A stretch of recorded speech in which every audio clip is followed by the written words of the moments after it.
It is time for us to write our second application. So let's go ahead and read our acceptance criteria. As a user, I would like to be able to continuously provide a list of words to be unscrambled, either manually or as a file containing them. The process of unscrambling the words will be based on an external file, which is a list of words per line. The user should have access to this file and could modify, add, or remove words as necessary. The process of comparing the words together should not care for any language-specific rules and should be case insensitive. You can get creative with the information being displayed to the user as long as it directly conveys the meaning of what the user needs to do based on the acceptance criteria. So, this is a bit lengthy, but as you can see, there's great amount of detail here, which means that there's actually few to none questions that we might have to ask. So this is a very clear acceptance criteria. But we can summarize this and simplify it before we even take a look at an example. So what is the problem here? The problem is that we're going to get a list of scrambled words somehow, and then we're going to have to unscramble them. And the way we unscramble them is by looking at a word list that we are provided. And it has to be flexible so that we can add more words to it and remove it if necessary or modify any existing words. That's really what the problem is. Now let's take a look at an example. So here's an example. First, you choose an input. It's either going to be a file or a manual input. A file is going to be a file name that contains all the scrambled words, or if you want to put them in manually, then as you see here, it says ask for word or words separated by commas. You're going to put in the scrambled words separated by commas, just like you can see in the example. So then when you put in the words either through a file name or in this case we're putting in manually, then we're going to match these words against the word list. So in this case we have OMRE, all capital letters. As you can see, we're matching it against two words that we have in our word list. So more and Rome. And make sure that you notice that it is case insensitive. And then for CTA we match it with cat and act. Now the real algorithm here is that when we see a scrambled word, we look at the characters and then we take those characters and we go through each and every line to see if those characters match up with the current lines or the current word's characters where order does not matter. So OMRE does match MORE because it's the same characters, just in different order. And the same thing goes for Rome. So that's how we unscramble the word. That's the basic algorithm behind it. And once we're done with that, then we say, do we want to continue? If we say yes, we start over the application. If we say no, then we close the application. So that's basically an example input and the example flow, if you will. In the next video, we'll be going over the algorithm and then the flowchart. So it's time to write our algorithm. Just like in the example, the first thing we need to do is be able to figure out how the user wants to get the scrambled words into the system. So let's go ahead and do that. We're going to say, let's get an input from the user, and we're going to name it option for now. So this option is going to be either the manual or the file. And that's exactly what we're going to do. We're going to make some decisions based on that. So we're going to say if option is manual, then ask user to enter scrambled word or words, comma separated. Cool. That's simple enough. Now, if the option is file, then ask the user to enter the full path, including the file name. And this is the file that will contain all the scrambled words. So if the file is not recognized for whatever reason, if they give us a file that does not exist or something else, then we will throw a warning and ask if the user wants to continue. If the user chooses to continue, then we send them to the first step, which is to ask the option again. So, ask them if they want to do it manually or they want to enter a file again. If they don't want to do that, then we exit the application. So, if the file is not recognized and we show them a warning, we just ask them, do you want to continue? If they say yes, we go to the first step. If they say, you know what, I'm good with that, then we exit the application. Now, the third case would be that if the option is not recognized, so it's not M, it's not F, it's just something else. Let's say it's P. In that case, we're going to throw a warning and say, do you want to continue? Once again, if they choose to continue, they can continue by going to first step, and if not, then we will exit the application. By this point, we should have the scrambled words from the user. So we have that. But now there's the other part, which we need to load this word list, which has all the unscrambled words that we need to check against. That's exactly what we're going to do. We're going to say load the word list specified by the user for unscrambling the given scrambled words. Great. Now we have everything. And now we can start matching each other to see if the scrambled words can be unscrambled.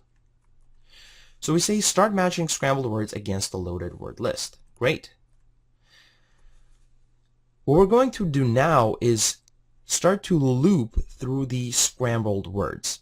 Looping is basically a concept that we're going to go over a little later in this course. The simple concept of looping is basically this. We're repeating a certain action based on a given condition. In this case, we are repeating the action of looking at an item in the list, and we are looking at the next item in the list on the next iteration in that loop. And we're doing it up until we get to the end of the list. So that's what we're doing here, but then we're doing another loop. So we're saying for each unscrambled word in the word list. So see what happens here? This is our inner loop and this is our outer loop. And what we're doing here is we're looping through all the scrambled words that were given by the user, and we're saying for each scrambled word, check out all of the unscrambled words in the word list, just to make sure if there's a match. Then we say, if the scrambled word is equal to the unscrambled word, then add to the list of matched. This is basically going to be a scenario in which the scrambled word is in the exact same order. The characters are in the same exact order that we have in the unscrambled word or in the word list. So for example, if the scrambled word was more and we also had more in our word list, then that would match up here. So we wouldn't have to do anything fancy to figure out if the order is the same or not. It just matches up and we're good to go. And we are going to make sure that this is case insensitive. And then we say otherwise, if these two are not equal, then make sure to do something fancy to figure out if they are in fact not equal, or is it just that the order is a bit different.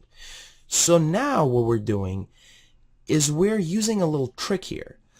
We're sorting the scrambled word and we're also sorting the unscrambled word. What this will do is this will put them in the same exact order. So after that, we will say if the sorted scrambled word equals to the sorted unscrambled word, then we will add that to the list of matched. Because we can guarantee that if we sort both of these words and if they are equal, then the reason why they weren't equal here is because the order was different. So this is basically how we unscramble the word. Great. So let's see. Now, if the match is found, then show match scrambled words for all unscrambled words. So remember how we had Olmur, and that was the scrambled word? It matched two unscrambled words, which were Rome and more. So that's what this means. And then we say otherwise show message that no matches have been found. If there were no matches, if there's not even one match, then we say there has no matches for this scrambled word. And then ask the user if they want to continue at the very end. And if they choose yes, then we go to the first step, just like we did before. Otherwise, we exit the application. And that's it. This is our algorithm for the word unscrambler. Now that we have created our algorithm, let's go ahead and look at our flowchart.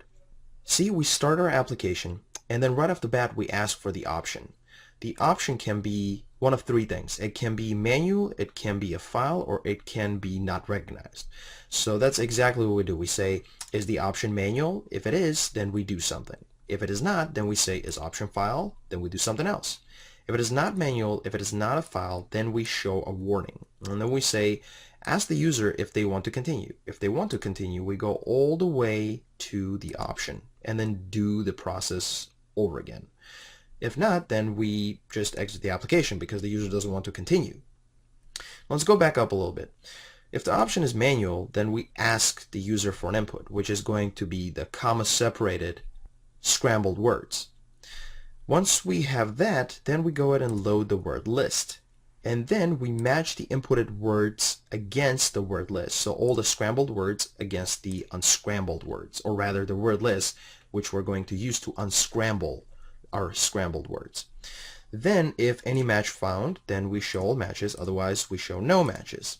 But in all cases, we go to the same path and we say, once it's all done, once the matching is done, ask the user if they want to continue. If yes, then we do the same thing again. We ask for the option. If not, then we exit the application. If the option is a file, then we say, ask for a file path. If that file is not recognized, for whatever reason it doesn't exist, then we say, show a warning. And after we show a warning, we then go ahead and do the same thing. We ask the user if they want to continue. If yes, then we do the same thing again. We ask for the option. Not, then we exit the application. Now, if the file is recognized, then we load the word list. We kind of merge into the same flow of the manual input or manual option. And we load the word list once again because now, whether it's in manual input or in a file, we have all the scrambled words in the system. So all we have to do is load the word list. Once again, we do the same word matching. So we match inputted words against the word list. If match found, we show the matches. If not, then we show no matches. And once again, it all goes to the same place and says, ask the user if they want to continue. If yes, then we ask for the option. If not, then we exit the application. So now we're very clear on how the program should look like. And we can now go ahead and learn about the concepts that we need to know about before we write our program. But after that, we will go ahead and start writing our word unscrambler. Let's talk about lists. As you have seen, I've already created my project. But before I talk about lists, I want to give you a quick intro about what lists are. Lists are basically a data structure. Now, what is a data structure? It sounds complex, but it's really not. Data structure is just a way for you to organize data. And list is a type of data structure, meaning it is a way, just a certain way in which you can organize your data. Think of lists as a bag, and within that bag, you can have multiple variables. The only thing is that the variables have to be of the same type. So let me show you what I mean. Here is how we create a list. We say list, which is a reserved keyword, and then we have less than and greater than signs. Within that, we put the type, right? So what it can hold. And then we say the name of the list. I'm going to call it my first list. And I'm going to say new list and then parentheses. Don't worry about the parentheses. This is the default, and the default case just says instantiate an empty list. And that's what we need for now. So after you do this, you say assign. So you use the assignment operator, then you use the new operator to instantiate your new list. And once you've instantiated your new list, you assign the value of that to your newly created variable that is of list that holds ints. What you can actually do to make it more readable is you can say var, and that is totally fine as well. So you have created your first list. Let's go ahead and add things to the list. The way you can do that is by using the method add, and then you can say 10. You can actually then say anything else as long as it's an int or the type that you've declared it originally. If I actually say add and then I put in a string, you can see it will not work. But if I change this to a string, then it will work, but these two will break. See, they're underlined red. So that makes sense. Another thing to note about lists is that their size will get dynamically adjusted, meaning that it will start from 0, and then as you add, the size will grow. You don't have to have an initial capacity and then worry what happens if you run out of that initial capacity. So let's actually go ahead and test that. I will say console, right line, and then I will say my first list dot count, which is another method we have access to once we have instantiated our list. So I will print the length, or how many items it holds initially, and then after we have added items to it. Let's go ahead and print that. And we can see in the console that it says 0 and 2. So note that about the list, and also we will be doing other things with the list once we learn how to loop through lists and arrays. But for now, that's it. You've learned about data structures a little bit and how to instantiate a new list and then add elements to it. Now let's talk about arrays in our next video. Time to talk about arrays. So once again, this is another type of data structure. So it is another way for us to organize our data. Right off the bat, let's go ahead and initialize an array. I will say int, and this is actually how I say that I want an array of ints, right?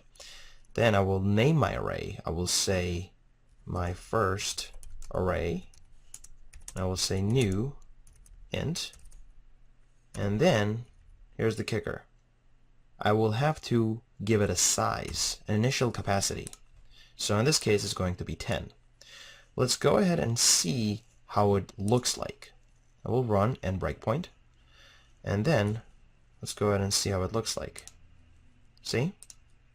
There are 10 empty spots. If I was to create a list,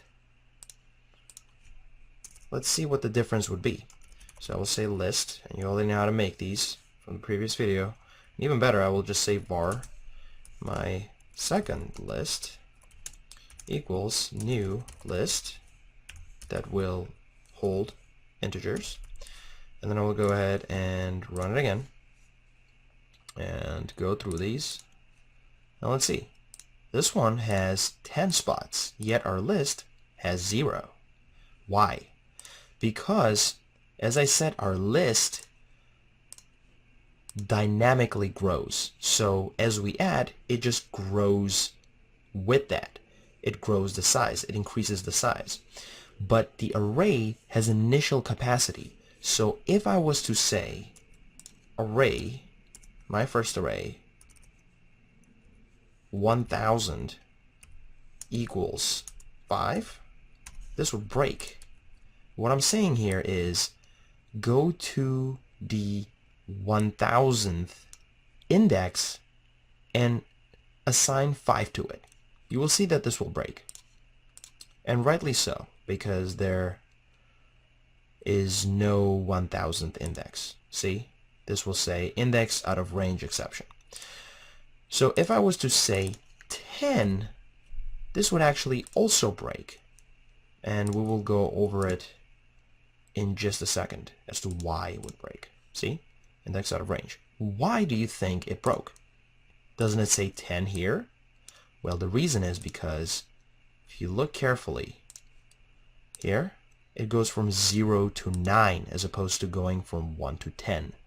In computer science, in general, you start counting from 0. And it holds true when you're counting the capacity or the amount of elements that you can hold in an array starting from the very first position, which would be 0 going all the way up to the initial capacity. So we're saying that there can be 10 things, however we start from 0. We start counting from 0. So we say 0, 1, 2, 3, 4, 5, 6, 7, 8, 9. That's still 10 elements. It's just that we started counting from 0. Might be a little confusing, but just accept that that's how it works. So now if I actually went and said 9, then you would see that the very last element of the array would be equal to 5. Let's go ahead and run that. See right now, it just has 10 elements. If I do this, that turns to 5, which is the 9th indice. And this is a very beautiful thing about arrays, is that we can access them via index, meaning that we don't have to go through the entire array. We can just say, hey, even if the array has millions of indices, we can just choose a very specific one, and very performantly and efficiently we can access that indice. The same thing can be said about lists, because lists are actually implemented based on arrays. So lists work in the following way. Whenever you add things to a list, it actually in the back end adds things to a backing array. So to us, we see that it's increasing the size dynamically. However, it's actually adding things in a backing array. And once that array runs out of elements, it just increases that array even further. And that's how the dynamic sizing works, to put very simply. So we can actually go ahead and do that. I will say add 5, and then I will say let's go ahead and access that. So I will say my second list. Let's actually print this, and I will say my second list 0. Remember, we added only one element, so the very first element would be 0. If we said 1, it would have not worked. And I can actually demonstrate it by doing it here and then getting rid of it afterwards. Let's go start from the very beginning. I will say that worked, and then we just initialize our list, instantiated our list, added 5 to it. This will break because there is no element 1. There's only element 0. See? 0 is 5. And if we actually try this out again, you will see that it will work now. So it says 5. Rightly so, because on the 0th indice is where 5 exists. So this is great. This is the difference between arrays and lists. As you have noticed that we have a capacity, an initial capacity for arrays, and arrays actually are used to make lists. But whenever you know that you only need a certain amount of variables to store, then you can use an array because it's much cleaner that way. But if you don't know how many things you're going to need to store, then use a list. When it comes to the arrays, there are a number of methods that are pre-written for us which make our lives easier when dealing with arrays. The way we can access these methods is by using the class array. So we say array, then we can statically access all of these methods by using the dot notation. So we don't even have to instantiate the array class. All we have to say is dot, and then all of these methods we can use. Let's try to use sort. Now, sort just takes an array, but we don't have an array. So let's actually create one. I will say int my array, and then I will say new int, and I will say 5 elements, and in here I will say 0 index equals to 7, first index, or index 1 rather, and equals to 8, index 2 equals to 4, index 3 and 4, 3 will equal to 5, and index 4, which is the last index, will equal to 15. One more thing, we can actually instantiate arrays much quicker by using this shortcut. Let me show you. You can skip all this and just say 7, 8, 4, 5, 15. And there you go. Much cleaner this way. And then we just pass in our array to the sort method, and we are good to go.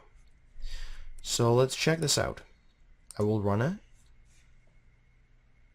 and then let's see. Our array has been created, 7, 8, 4, 5, and 15. And then the sort will happen in place, meaning that the original input will be manipulated. So we won't be getting anything back. So we expect that it should say 4, 5, 7, 8, 15. So let's see what happens. 4, 5, 7, 8, 15. And you see that the sort was pre-written for us. So how great is that? And there's so many other methods, very, very useful, that are all on the array class that you can use statically, meaning that you do not need to instantiate the array class. You can just say array and then use the dot notation, and then the rest of the methods are right at your disposal. So I just wanted to quickly go over this because this can make your life very, very easy. And also we'll be using sort in our word unscrambler. Let's talk about loops. I have briefly mentioned what loops were, but we didn't really go too much in depth and we didn't give out a formal definition, so this is the time for it now. Basically, a loop is a sequence of events that are happening continuously until a certain condition is met. Think about walking. When you're walking and you want to get from point A to point B, what you do is you first take a step, then you take another step, then you take another step, then you take another step until you get from point A to point B. That's you looping from point A to point B. So first you took a step, then you took another step. That's the same action happening repeatedly. And the condition is until you get from point A to point B, do not stop taking the steps. Now let's go ahead and see it in an example. What I will do is I will first write an example without using a loop, and I will say console write line, and I will print saying this is line 1. So I'm printing to the console saying this is line 1, and then I'm going to copy and paste it just 5 times. I want 5 lines, 1, 2, 3, 4, 5, right? And you would definitely guess that it would just have 5 lines saying this is line 1, this is line 2, right? All the way to 5. Great. But the question is, what do we do if there are 1,000 lines? Obviously, we're not going to go and write thousands of these because that would be very time consuming. And also, we're repeating a lot of code, which is not good practice. So let's actually use loops. But before I do that, I will actually comment this section out. And the way you can do that is by using the shortcut Control-KC. So if you press Control-KC, that will comment out the selected section, which is just a great shortcut to know about. If you want to uncomment it, then you can say Control-KU. So let me go and comment it out again. And this just means that when the code is being compiled, this will not be taken into consideration. This is just a comment, so this can be anything you want it to be. And comments are just for you to either remind you of things or tell other developers helpful tips about your code. Let's go ahead and write this in the form of a loop. I will say for int I equals 1, then I will say I is less than or equal to 5, and then I will say I++. Then I will say console write line, and you've already guessed, I will say this is line, and then I'll pass an I. Let's go ahead and print this out, see what it looks like. And there you are. Very identical, right? And it's actually exactly the same thing. This is line 1, this is line 2, all the way to line 5. Now, this is the power of looping. You do not have to repeat your code, and you can increment certain variables that you need within that loop to get you to the next step. So let's actually go over the format. First, you have the for reserved keyword, which you need to use. Then you have parentheses, and within parentheses you have the initialization, you have the condition, and you have the incrementer or the decrementer. So first you initialize the variable. This is the variable. So you, just like you would initialize a variable somewhere else, right? You would say int I equals 0 like this, or j in this case. We can't really repeat the variable name. Just like that, you would initialize a variable, and that variable in this case is int, and you're saying this variable will start at this point. Think of walking and think of this as your point A. So you're going from somewhere. You have to start from somewhere. In this case, we want to start from 1 because that's where our starting point is. If this was 5, I would be 5. But in this case, it's 1. So this is our starting point. The next thing is the condition. So do this loop, right? Execute the body of the loop, the for loop, until this condition has been met. In this case, the condition says until I is less than or equal to 5. So if I is less than or equal to 5, then execute this loop. So if it's 1, it's definitely less than or equal to 5. If it's 5, it's definitely still less than or equal to 5. If it's a 6, then this won't be run anymore. And then obviously the third section is the incrementer. So after each iteration, the first time you iterate, this will be 1. Second time you come back around, you will go here, right? You will say, is the condition met? Yes, it is. Then you will increment it, and this time it will be 2. And you will come here, and I will be 2. And so on and so forth until I is 5 and then I is 6. One quick note, however, this might make you think that the I should always be incrementing, but that's not really the case. It could be incrementing or decrementing. It doesn't really matter. It depends on your situation, on your scenario. So this could have actually been going down and saying this is line 5, and then this is line 4 and 3 and 2 and 1.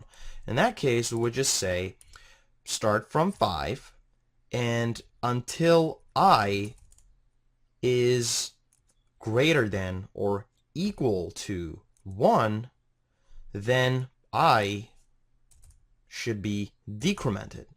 In this case, it will actually go through. First time it will say 5. Second time around, the condition will say, okay, well, now you're decremented to 4. Is 4 greater than or equal to 1? Yes. We'll say this is line 4. Also, we'll say this is line 3. On the next iteration, we'll say this is line 2.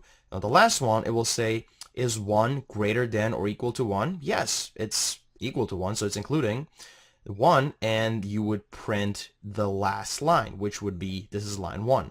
And then you would go around, and I would be 0, but 0 is not greater than or equal to 1, so it would actually stop the loop. So let's actually see what this does. And as expected, see? This is line 5, this is line 4, this is line 3, this is line 2, this is line 1.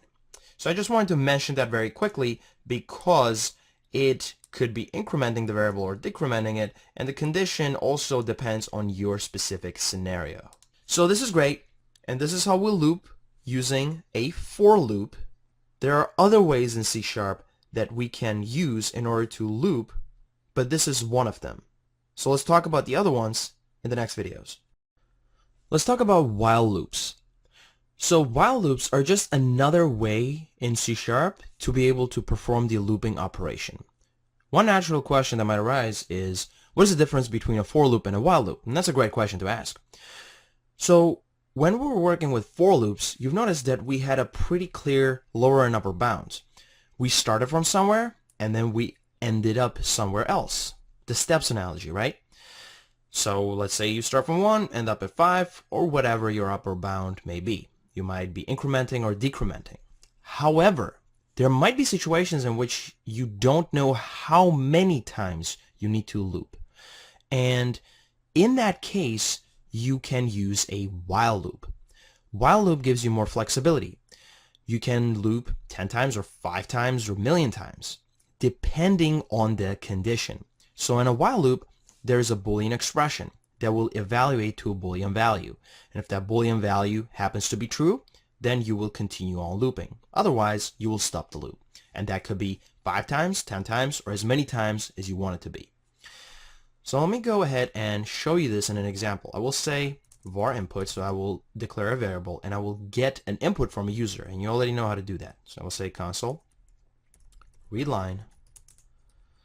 Then I will say I want to print this to the console, whatever the user entered. I will say user input is input. Nothing complicated. User gives us an input, we just show it right back to them. That's all. Then we decide, you know what? Let's go ahead and keep doing this until the user gives us no input. So if the input is like an empty string, then we will stop asking the user for an input. But up until the user is keep providing us with an input, we'll keep showing it back to them. So this can happen 5 times, 10 times, or a million times. We don't know. So that's why we're going to be using a while loop. So I will say while, and then in here, very simply, I will say the same thing.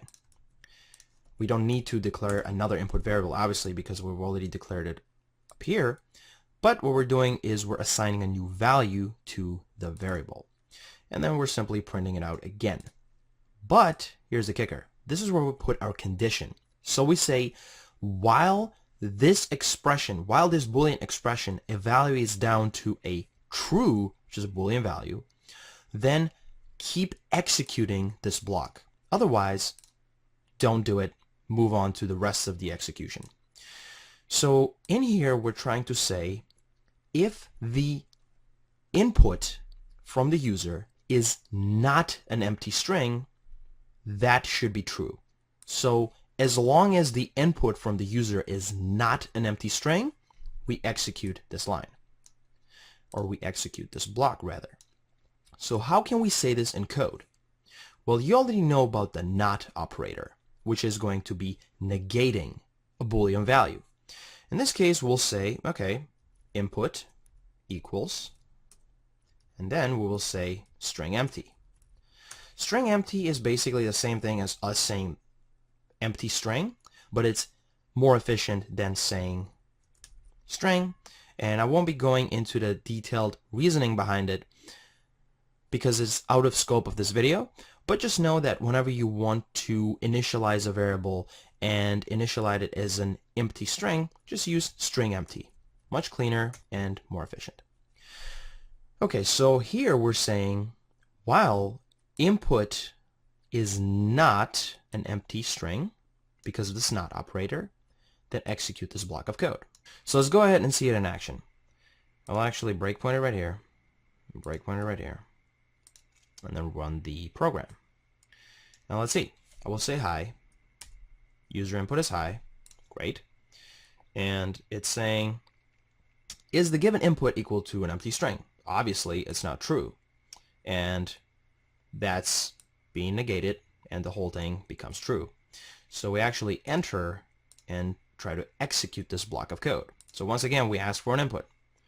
I say, hey, and it's going to print it and check if that input was empty. Now let's actually give it an empty string.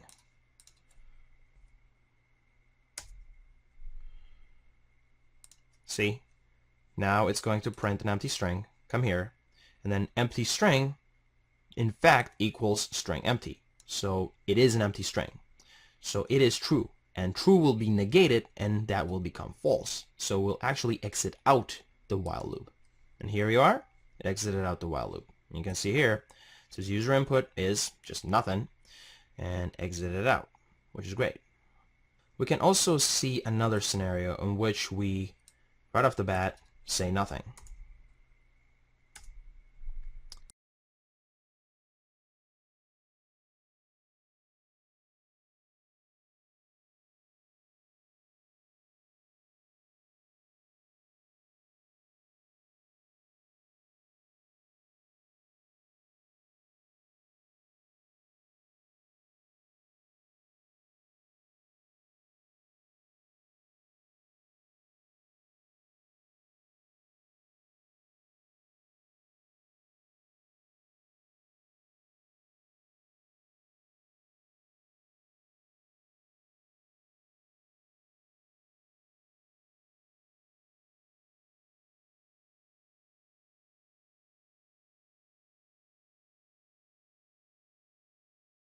It's time to talk about the do-while loop.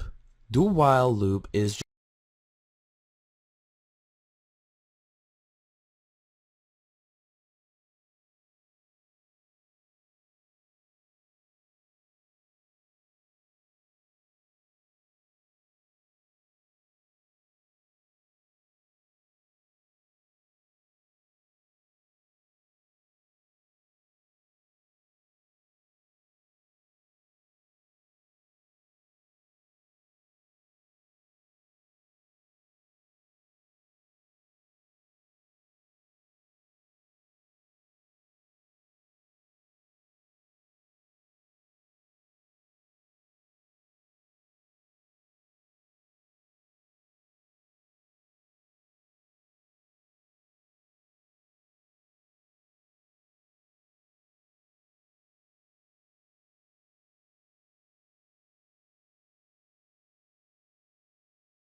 Let's talk about for each loops. For each loop is just another way for us to be able to perform looping operations in C#. And for each is a very clean way for us to iterate through arrays or collections. Let me show you an example. I will initialize an array and I will say array equals, and I will put 5 elements in my array. I will say 1, 5, 7, 9, and then 10. Okay. Now we'll use for each in order to iterate through this array. So I will say for each, and then I will say block, but within that I'll say var element in array. So let's go with the format. First you have for each, which is your reserved keyword, then you have parentheses, and within that you're saying how you want to access the given array or collection. So first you initialize a variable. This variable stands for the element or item in the given list or array or any type of collection. And then you say that is the given item, specific current item that you're looping through or accessing in the given array or collection. So simply put, this is how you read it. For each element in array, or for each item in collection. And for each item, you will then be able to perform an operation on that item within this block. So if I wanted to print each element simply, all I would have to do is say console, write line, and just say element. And that would print out the entire array. Let's go ahead and see that. Here we go.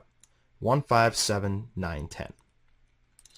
So this is a very clean way in order for us to iterate over arrays and collections. And in the next video, we will see the difference between for each, for, and while loops, and how we can use them in order to iterate through lists, and which one is the best way in which scenario when we are trying to iterate through lists. So we've already learned how to iterate over arrays using for each, but we can perform the same looping operation using other types of loops, for example a for loop. Let me do the same thing using a for loop. I will first say int I is 0, because remember, in arrays we start counting from 0. So it's the 0th index, 1st index, 2nd index, 3rd index, and 4th index. So we'll go from 0th index all the way to 4th index. So I will say then array length. So we will do the execution of the block, which is going to be right here. So we'll be executing this block as long as this condition is true. Once it becomes false, we'll no longer be executing this block of code. So let's then increment our I, and this should do it. So the length actually will be returned as 5 because there are 5 things in the array, but the index of the 5th element is 4. So it's, once again, I'm repeating this because it's a bit of a confusing concept. So by repeating it again and again, it will make a lot more sense to you and you will remember it as well. So then I will go ahead and kind of say the same thing, console write line, array, and we're accessing the ith index. So in this case, it'll go to the 0th index, 1st, 2nd, 3rd, and then 4th, and then on the 5th one, this condition will no longer be true because there is no 5th index. So let's go ahead and run both. Well, in this case, it will stop at the first execution, so let me just rerun this again. And let's look at our results.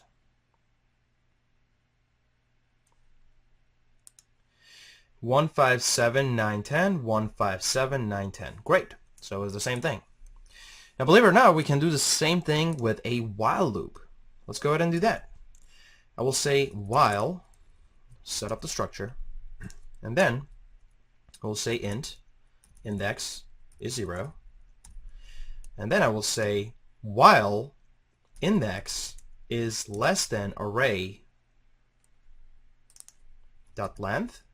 While that is true, go ahead and print the ith, or the index. Not in this case, it's not ith because we don't have access to that variable.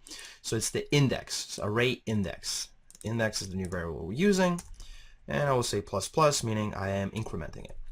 And this will do the same exact thing. Let's go ahead and make sure that that is the case. And you see 157,910, 157,910, 157,910. So I guess the question here is, which one do we want to use in which case? And that's a very good question. Let's start from the while loop. So the while loop, even though we can perform the same type of operation, it actually doesn't make sense to use it for this case, because while loop is made so that it gives us flexibility, so that if we don't have an upper bound, we can give it a condition, and based on that condition we will loop certain amount of times until that condition is met. But in this case we have a set upper bound, that is the length of the array.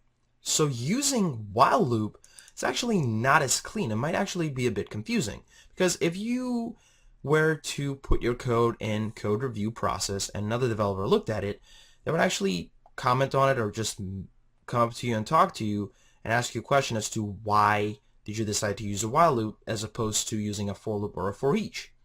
And your answer will then be, well, I don't know, because that really would be the only answer, unless you had a very, very specific reason for it. But more often than not, it would not make sense. It would just be a code smell, which just stands for code that might need a little bit more working. For cases whenever you have a set upper bound, just the way we have it in this case, while loop does not really make as much sense. So let's get rid of it.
it's time for us to talk about value types versus reference types. And I think the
So continuing on our conversation about reference types and value types, I would like to talk about structs versus classes. So we've already found out that classes are reference types. And now there's a new concept that will be introduced to you, which is called structs. Structs are actually pretty similar visually to classes, and that's why it can get a bit confusing, because structs are actually value types. So remember our previous example where we had a person custom type and we gave it a first name, last name, then changed it and got back the changed first name and last name, right? And the point of that was that whenever we get to change name, we're actually getting the pointer. So we're actually changing the same object that this person has created. So this person and person to change right here are pointing to the same object. So when this comes back, right, so when change name gets popped off the stack and we get back to the main method, the first name and the last name are actually the ones that have been changed in the change method. And we can do that one more time just to verify that that still works, right? If it didn't work, I would actually be very surprised, but let's give it a shot and see if it in fact changes it to Jane Doe. And that it does, Jane Doe. Now, let me go back to my custom type, open it up, and change this into a struct. So first of all, structs are basically used to group related variables together. That's all it is. They are pretty similar to classes, but only visually, right? And some major differences are that, first of all, structs are value types.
Let's talk about ref and out reserved keywords. So do you remember this example?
So let's go ahead and talk about nulls and null coalescing.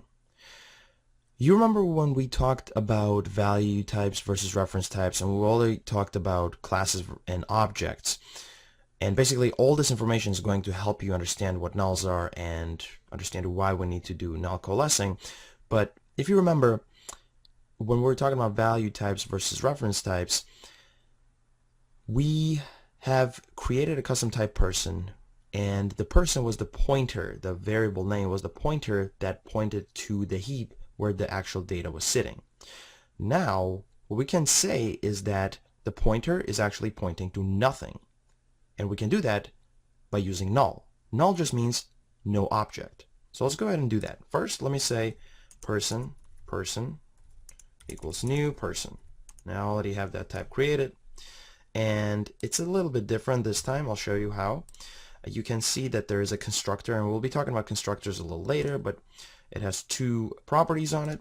And what this means is that we can create our person using first name and last name. We are required to pass in a first name and last name as arguments in order to create this object, instantiate that object. So that's exactly what we're going to do. I will say John Smith. So there you go. And that's the object. And then I will say console, right line, and I will access the first name from the instantiated object. And let's see how this works. So it says John, which is great. However, we can say null. And that would mean that the pointer person is now pointing to no object. Yet, nothing is underlined red, because this is not going to be a compile time error, meaning that when our programming is being made and converted down to machine code, nothing looks wrong, because person is still pointing to something. It's pointing to something. In this case, it's null. It's no object. But then from that instantiated object, we are using a property. So nothing looks wrong.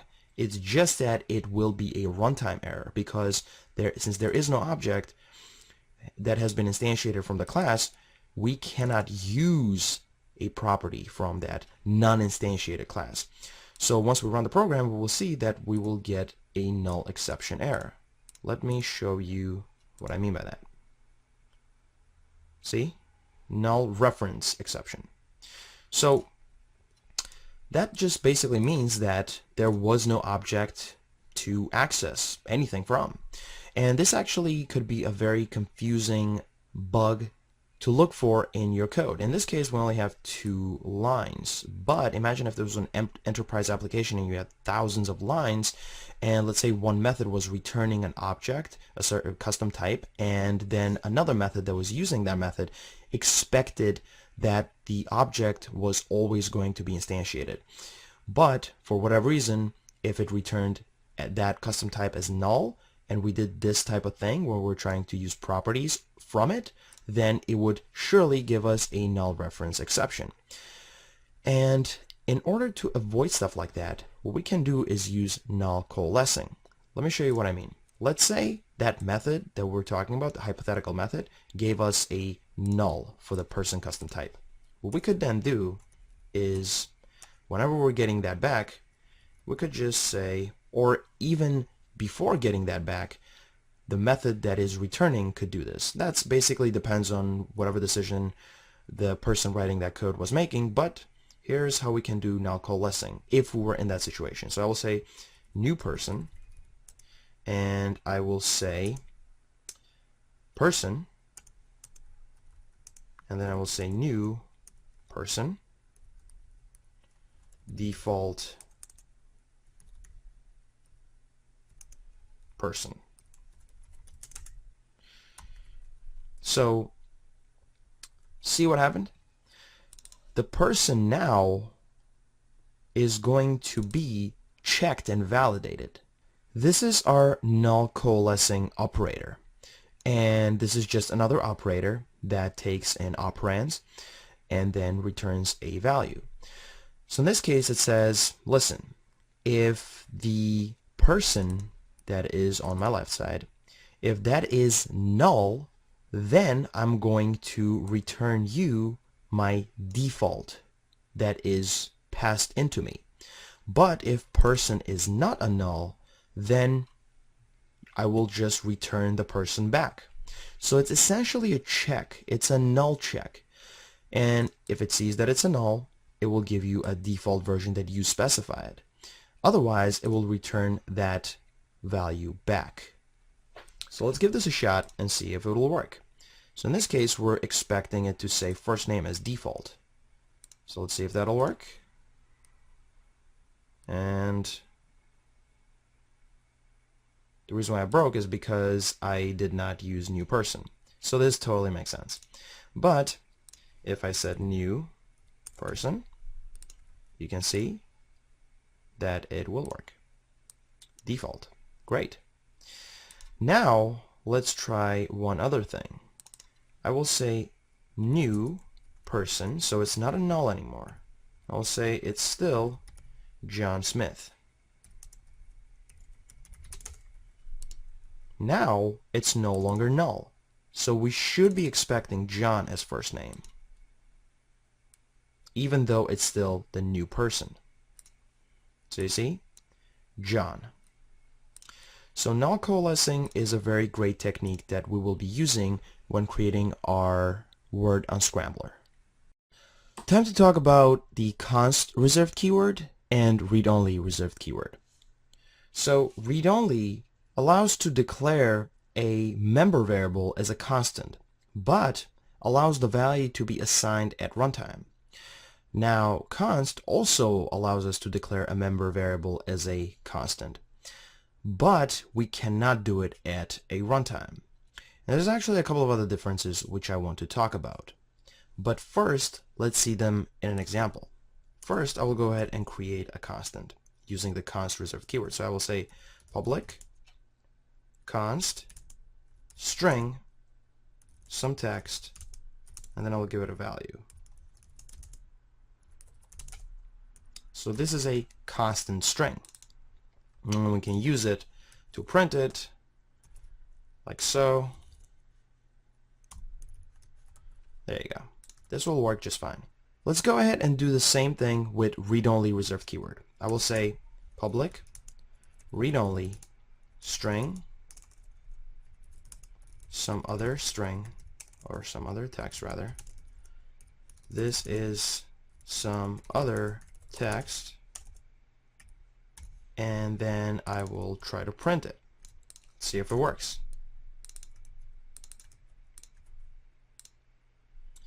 And we see an object reference is required for the non-static field method or property. Why? Well, do you remember statics versus non-statics?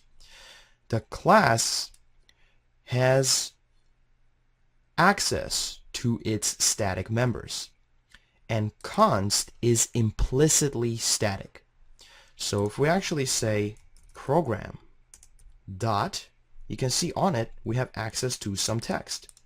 However, we don't have access to some other text because some other text is just read-only, but it is not static because read-only is not implicitly static. We have to explicitly make it static. And we can see that by this example. So if I actually instantiate a program class and I say new program, and then I go ahead and I use the instance of program, see on it we have access to some other text. But if we want to use it in our static main class, then we have to make this a static member. So I'll go ahead and do that.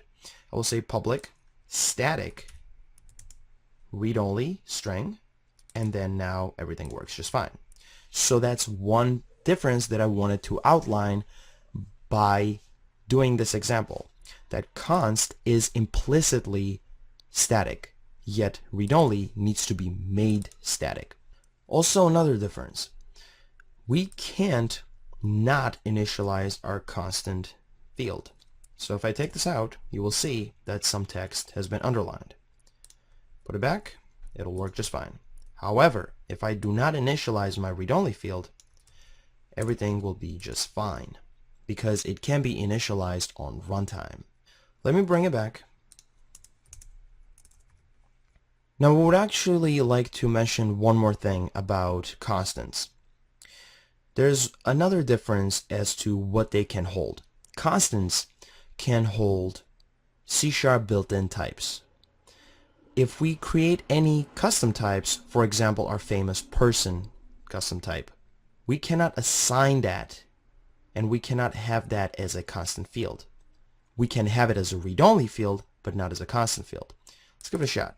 We'll say person, and then I will say new person, and I will say A and B for first name and last name. See? Does not work. But if I do the same thing with a read-only field, it'll work just fine. So if I say person, and then I come here, I say new person, A and B, it'll work just fine. So that's another fundamental difference between const and read-only fields. We'll be using this when we're writing our word unscrambler. Let's go ahead and learn how to read and write to files. This is very important because the core of our application is going to require this functionality. So in order to deal with files, we're going to need to import a library. See these things above?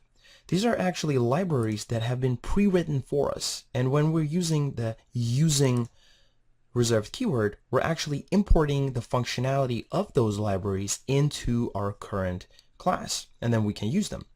So there's actually one more library that we can use, we have access to, which is called system.io.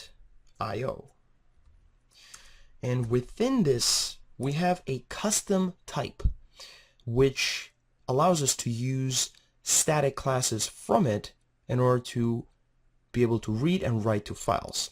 Now, there are actually different ways in which we can read and write to files, but in this tutorial I will be going over one main way in which you can write to files, and then two other well-known ways in which you can read from files. The reason why I'm not going over all of it is because it might actually complicate things and confuse you. But when I show you the simplest and most used ways, then you can either research the rest for yourself as needed for your specific situation, or you can just use these ones because they're perfectly fine. But once again, the reason why I don't want to show you each and every way is because it can get confusing. So let's stick to the basics and then we'll expand afterwards. So let's go ahead and learn how to write to files. I will go ahead and first initialize an array. So let me declare a string array and say lines. I will call it lines. And this is a string array, right? We know how to initialize an int array. Now this is simply a string array. And then I will, so after declaring it, I will go ahead and initialize it, and I will put the following items in it. I will say this is the first line. Then I will say this is the second line. And then I will say this is the third line.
Let's talk about DRY principle, which stands for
It's finally time for us to go ahead and start writing our application.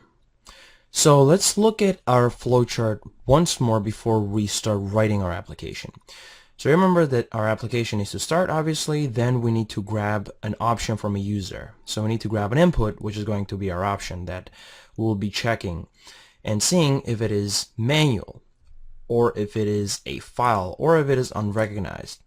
Based on the option, we will then provide the appropriate response.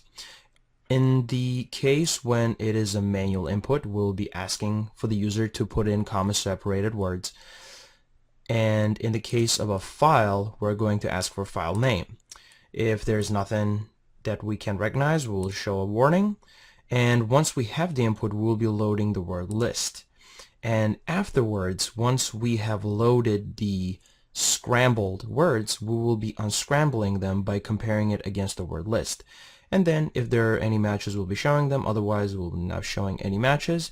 And then start over the process and ask the user if we want to continue or not. So that's the overall process. Now let's go ahead and start coding.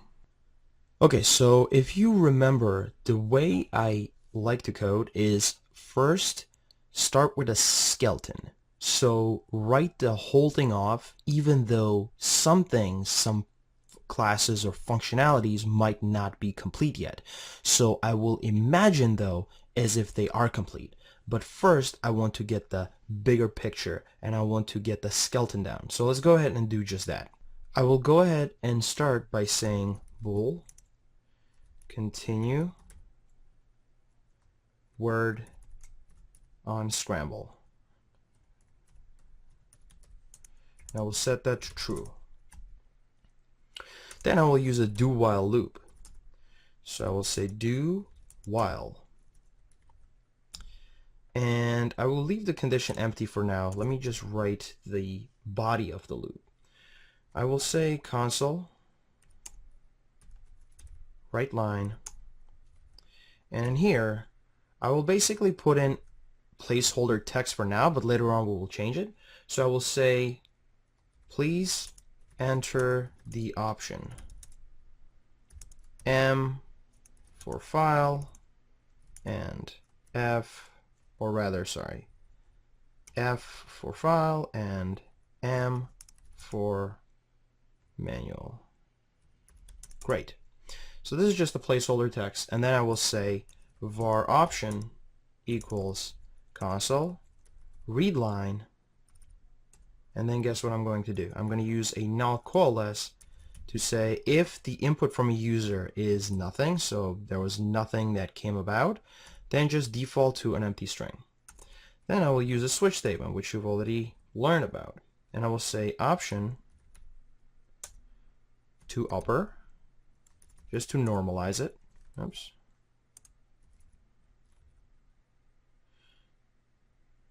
And the reason why it's underlined is because T should be uppercased.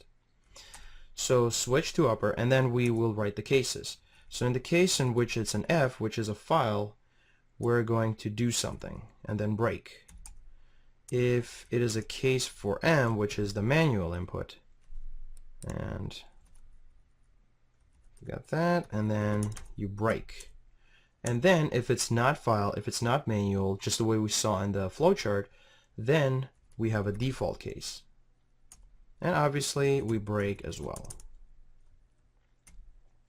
Great, so now let's actually go ahead and write the specific cases. So I will say console write line. And once again, we will polish up the messages, but for now, let's actually just write something in here just so it makes sense. So I will say enter scrambled words file name. And we can do something like this. Or in this case, we actually can say write instead of saying write line. So because write line will actually then go to another line, but in this case we want to ask this question and then let the user type right after the text. It just looks much better. And then we'll have another message for M. We will say enter scrambled words manually.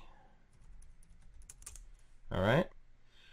And then for default case, when nothing worked and we weren't able to recognize any of the options, we'll say something like option was not recognized. Great. So then after we write it, we have to do something, right? So I will actually write a method which then I will complete afterwards. We'll say execute scrambled words in file scenario. And you can name it anything you want. I just decided to name my method like this because it's pretty descriptive and you know the intention behind it. And for this one, I will say execute scrambled words manual entry scenario. Great. And each scenario will be a method, obviously, which will be coming after the main method.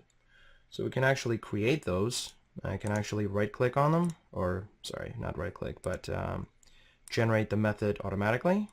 And as you can see, they're not implemented yet. So we have these methods sitting here. Once again, they're just dummy methods for now. They're not doing anything. They're just sitting there. And we'll fill them up later on. But for now, let's keep going with our general structure. Let's step back for a second, though. Now, these methods that I have created yet did not complete, let's talk about these. The intention behind these methods is so that whenever we say either do this manually or do it through a file, they're going to go through the entire process, meaning that in each method, we will be loading the word list. We will be going ahead and doing the matching process, which is matching the scrambled words against the word list and then unscrambling them as a process. And it's basically going to take care of the entire scenario, hence why I said scenario, right? But afterwards, as you remember from the flowchart, we need to ask the user whether they want to continue on with the process. So this is another do-while loop, meaning that we at least want to ask them once about this. And then afterwards, if they say yes or no, then we will stop it. If they don't say yes or no, then we need to keep asking them whether they want a yes or no. Because if they give us a gibberish answer, we don't know what to do. So we need to keep asking them until they give us an answer that we know how to respond to. So let's go ahead and do that. We'll say do and while. So this is the structure. But I need a variable up on top. And I will call that variable continue word unscramble decision. So let's try to spell this correctly. Continue word unscramble decision equals, and in this case, I'm sorry, it's not true. It's basically an empty string, meaning that this is either going to be y or it's going to be n.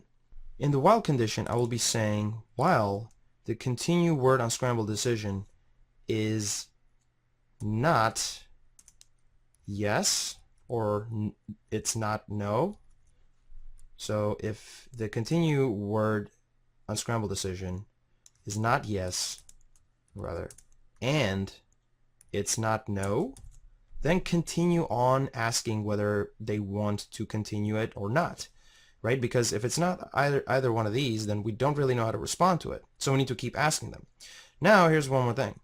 We can make these case insensitive by saying string comparison dot ordinal ignore case, because then whether they put in uppercase n or lowercase y or any of the other combinations, then we're still going to be fine. I can just do it like this. So in this case, now we have our condition. You can either do them like this, or you can basically, it's just that the variable name is very long, that's why the whole line is very long, but we can also do it like this. Either way is fine.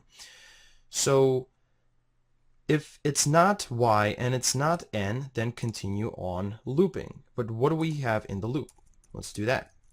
I'm going to say console, right line this time, and then I'm going to say, do you want to continue the program? Very simple. and even do you want to continue. Now let's actually get an input from the user. So we'll say in parentheses console read line. You already know how to get an input from a user, but the user might not input anything, so this might come back as null. So we want to coalesce it, and we want to say as a default just say that it's an empty string, and then we will say that's it, because the continue word unscramble decision will be now a string from a user. Now it can be ABC, it can be their name, it can be anything they want, but unless it's Y or it's N, the loop will not stop. And if it is yes or it is no, meaning if it is Y or N, then you can actually do this here, then it will stop. But so once it stops, what do we do then? And that's the next question that we will answer. Now what we want to do is we want to say based whether it's a yes or no. Remember this variable that we used? Great. So this variable now we will be using here, and we will actually be putting that in our outer while. So while continue word unscramble is true, right, we're going to do our first iteration. Every time our first iteration is guaranteed. After the first iteration, then we will be checking this Boolean variable, which is continue word unscramble. Do we want to continue our application? If not, then stop it. If yes, then continue on. But how do we figure out whether it's true or false? That's what we're going to be doing on the next line. So I will say that variable, that Boolean, is going to equal to whether continue word unscramble decision equals to yes. So if it equals to yes, so let's say yes, and we do string comparison or null in our case, then it will be true. If it is not yes, if it is no, which it has to be, because if it's not N or Y, then this loop will not stop. So if it is yes, this will be true. If it is no, then obviously this will be false. And if it's false, then the whole program will stop. So we basically have the structure down now. And this will even work, but it will not do anything, obviously. We can actually test it out real quickly. So it will say, please enter the option F or M. We will say M, and the reason why it broke is because it's not implemented. So in this case, let me actually go ahead and not do anything, because it's still a void anyways, so that's fine. But I will run it again, and we will say M, and it says enter scrambled words manually. Do you want to continue or not? And that's because there was nothing done, right? There was nothing done in the method, because enter words manually just said that, and then it called this method, which did nothing, and then it came here, and now it's asking me this question. Now I'm going to say yes, I want to continue, so it will ask me again, right? Because now it's true. It's continue word unscramble is still true. So I can say, oh, this time I want to use a file, and it's going to do its thing. Obviously, it's just going to instantaneously say, do you want to continue, because there was nothing done in the method. And I'm going to say, you know what, this time I don't want to continue, and it's going to close, and it's right here, which is great. As you can see, the code is still a little bit out there. It's not everything is clean, and we still need to work on the messaging, and we still need to work on the naming of the variables, naming of the methods. Maybe if some of the things we don't like, we need to change, and we want to make some of the things as constants. We need to do error handling. There's a bunch of stuff. We still need to fill out these methods, but the skeleton is done, and we want to do iterative development. We want to start from somewhere and then improve upon that. Okay, so let's go ahead and clean up the code a bit, and also try to make sure that we fill in the methods that we have written in our part 1. So first thing first, some of the times that you name variables for the very first time, they might be very long because you're trying to keep them descriptive and everything else, but they might be very long because you are trying to make them descriptive. But later on when you look at them, you're like, actually that is a bit too lengthy. In this case, I think it is. So we can actually just say continue decision. and that would make sense instead of just, repeating word unscramble again and again. So we can just say Control RR and then change all of the variables at once. So let's go ahead and change this to continue decision. Much better and much shorter, right? So this is great. And as I said, we can actually even do this because that way you can see what's going on as opposed to having your eyes go towards the right just for this one line. You can have them in both ways. It's honestly a matter of preference. I just now prefer it like this as I look at it again. And this is just what code cleanup is going to look like. You're just going to go over your code and make sure that you write the things that make sense to you the most. So the messages we will rewrite a little later. I think the next thing to do would be to fill in these methods that we wrote. First, I will be working on the execute scrambled word manual entry scenario. So let's go ahead and do that. I will first say, let's declare a variable and say manual input, and then say console read line, and basically say string empty if the user doesn't give us anything. Just have a default value there, and then say scrambled words equals manual input. Since manual input is a string, it has methods available on it, as you remember, and one of the methods is split, and split will take a character and then split your string based on that. In this case, I want to split it by a comma because it's going to be comma separated. Then I will actually make up another method. I will say display matched unscrambled words. And this doesn't exist, as you've already guessed. I'm just making this so that then I can go ahead and fill it in just like I'm doing it with these guys. So it says display matched unscrambled words. Great. And you can just generate it for now. Take that out, put it on the bottom, just make it better organized that way. And we're basically done with our manual entry. The second one, which is for the file scenario, it's going to be very similar to this. We're going to basically say file name. In this case, our input from the user is going to be the file name, as you remember from the flowchart. And then we're going to have the same type of deal.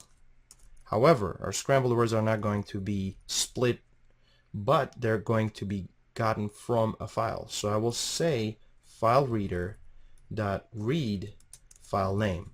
Once again, this is not something that we have currently, but we will be creating this later down the line. I'm just creating it for myself to know and to remind myself that, oh, I need to create this. And then we can use the same method again because we have gotten the scrambled words. Whether we get it manually or we get it through a file doesn't matter, because then later we can go ahead and match them up. So now things are looking a lot better. Now I will say this. Let's go ahead and fill out this method. Just pretty much our last method that we need. So I will say string word list. Now guess what this is going to be? Yes, this is going to be our word list, because once we have the scrambled words either manually or through a file, then we have to load the word list to be able to match them up, right? To unscramble the words. I will use the same file reader, which does not exist yet. And I will say, okay, well now load the word list. And the word list is basically going to be a variable that I also don't have. So I'm kind of like just loaning all these variable names and file names and everything else, which I don't have, but later on I will be creating them. And this is just that. It's just a name, and then I'm going to create it later. So now that we can assume we have the word list, I will say, okay, well now say matched words. And I can actually go ahead and say a list of matched word instead of a var, so it's a lot clearer as to what it is. And I will go over it in a minute. Just stick with it. If you are confused, I totally understand, but don't be discouraged. Just keep writing this. It'll all make sense in a little bit. And I will say match, and basically here is what I did. I said, listen, I'm going to assume that I have this new custom type, which is called matched word, and that is going to be a list of matched words.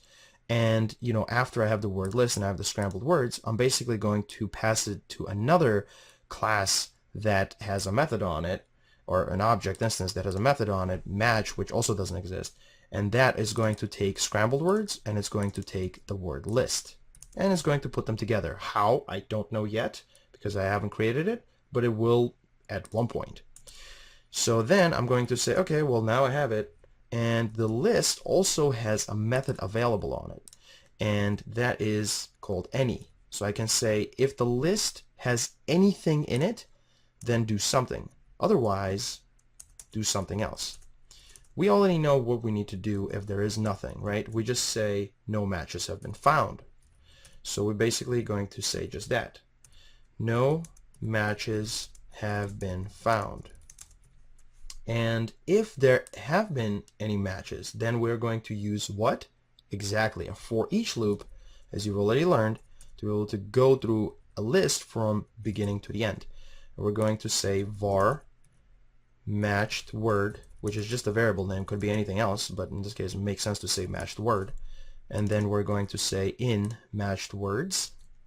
And guess what? We're going to go ahead and print the whole thing. And we're going to say match found for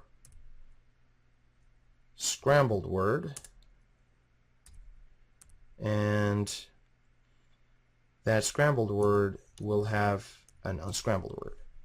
And I'm imagining that this matched word custom type right here, it will have two things on it. It will have two properties on it. One called scrambled word,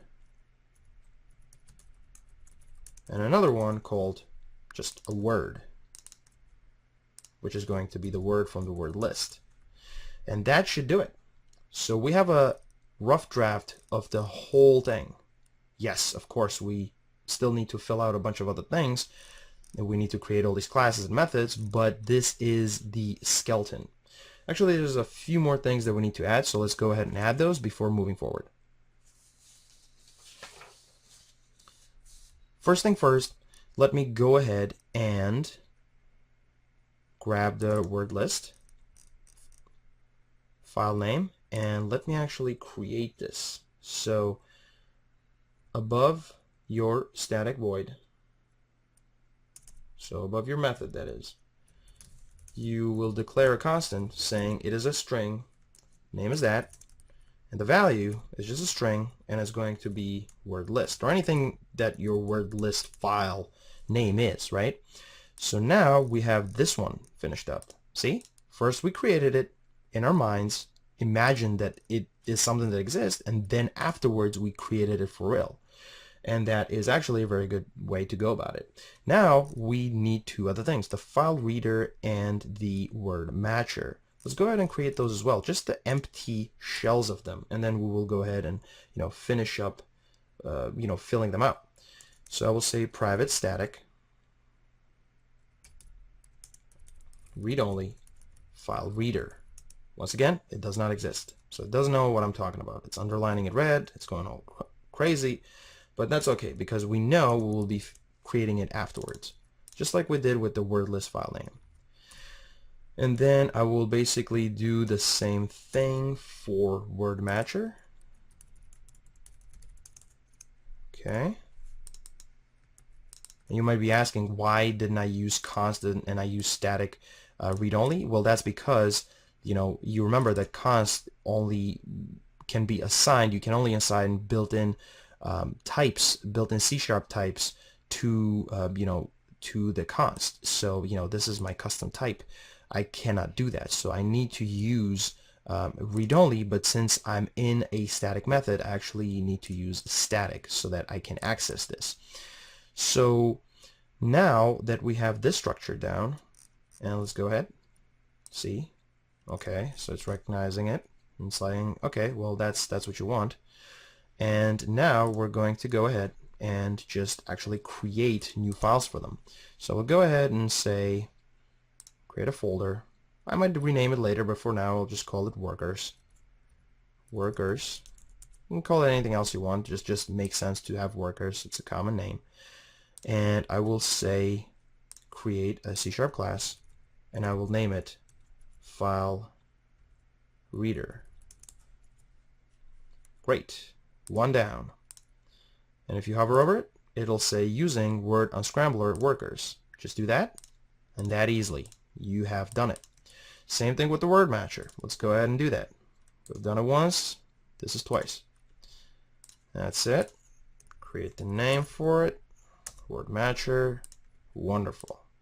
And since we're already using the workers, it'll recognize it and fill it in. And once again, see, this is a mistake. This is why you don't really want to copy and paste all the time, because you will make mistakes like this. This actually needs to be word matcher. Great. So now we have all this stuff filled in. Let's see what we're missing so far. We can actually take these out because they're unused since they're grayed out. File reader, word matcher, obviously we don't have the methods within them. So it's no longer underlining the file reader because that exists. And now it's underlining the methods. So what we can do actually is hover over them and say generate method. See? It'll do it for you. And now if you actually press F12 on it, it'll go inside. Once again, you know, it created the method. We might not need the internal, which is an access specifier, and you know, the structure will change obviously, but it's a good start, right? It's a good start. Instead of you writing it, it does it for you, and then you can change things around it. So you can do that as well. You create the match, and not a lot of things are underlined. The only thing that's underlined is actually just the matched word, which we can go ahead and create as well. So I will go to Solution Explorer and right click, create a folder, say data, and create another class called matched word. There you go. And you can hover over it, say using word unscrambler data. What that allows you to do is once again to import your own library that you have just written. And you've already done that with workers, and now you're doing it with the data. But we have still one problem, or actually two problems. First, the matched word does not have scrambled word or word on it. Though it exists, it doesn't have these properties on it. The other thing is that the word matcher match, if we go into it, so click F12 on the match, you'll see that it's underlined because in here it does not know what matched word is. So once again, we just need to import it, right? We need to use that namespace in order to recognize what matched word is. So now if we go back, you'll see it's not underlined anymore. So this makes sense to it. So now things are pretty much in place. The only thing that we need to do is change up our matched word. So let's go into it, and here's the thing. First, let's change this from a class to a struct. So the reason why we're doing that is because remember what structs were? They looked like classes, but they were value types, and they were for us to categorize variables together that made sense. And in this case, that's exactly what it is. We're trying to categorize variables that make sense. So we have two properties in this case. And once again, we'll be going over properties a little later, but for now, just know that they are variables that allow us to store data. That's all. And I will have one that is public string, and it's called scrambled word. And I will say that one can set this, and also, you know, they can retrieve it and also modify it. And I will have another property called just word, and that should do it. Now we can actually get rid of the whole thing because we're not using any other libraries here. So this is great. And if you come here, now scrambled word and word are no longer underlined. So let's scroll up and let's look at the whole structure once more. We see we have our file reader word matcher, which we still need to fill out. We have our word list, and then we are starting the program. So this is the entry point into our application. We're asking for the manual or file input, just like in the flowchart. We're making our decision if it's manual or if it's file name. Based on that, we execute a scenario, and after that, we're asking the user whether they want to continue, and then we either continue or we stop. For our manual entry, we are splitting it based on commas. For our file, we are reading it from a file and putting it both in an array of strings and passing it on to our method, a helper method that's display matched unscrambled words. This will take our scrambled words and then load the word list just like in the flowchart and say if there were any matched words, then go through them and show them one by one. For every scrambled word, show its matched word. And if there are no matches, then just say there are no matches. So this pretty much is our skeleton. Now, in the later videos, we'll be going around either refactoring some of the code in our program or writing the rest of the classes that we have created but did not fill out currently. So let's go ahead and fill out our file reader class. I'll first go ahead and change internal to public because we want the access to be available to other classes as well. That's just an access specifier. Internal, public, private, those are access specifiers. And then we're going to say, okay, so now we have our method from within this class that once we instantiate this class, we can use it. And we can take this out because we're about to implement it.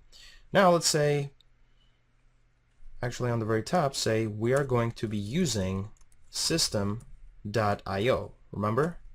That's where the file custom class was, or custom type rather, that we can use, and then we can use static methods from it. One of them was read all lines. That's exactly what we're going to use from, from the file custom type. And in there, we're going to pass in our file name. Now we're going to say, okay, well, we want to say string and, an array of strings because that's going to be returning an array of strings, and we'll call our array file content. So this will do. But this is actually a very naive approach. Obviously, then we have to return our file content. But this is a very naive approach because what if the file name is not found? This will give us an unhandled exception. So how do we handle exceptions? Exactly, try catch. So let's do just that. I'll say try and then catch. Let me just set that up, and then we will put all of it inside the try catch. So I'll say exception ex. And now let's go ahead and do it. First, I will initialize my array on the very top. And then I will return it. But inside of the try catch, I will say, now try to assign a value to our array. Because if you actually put the string array in here, right, if you do this, then it's out of scope, so you don't know what you're returning. So you can say always return an empty array, but why not just say that you're declaring an empty array, or you're declaring your array here and then returning that back. And if in try it fails, then you can still return it back.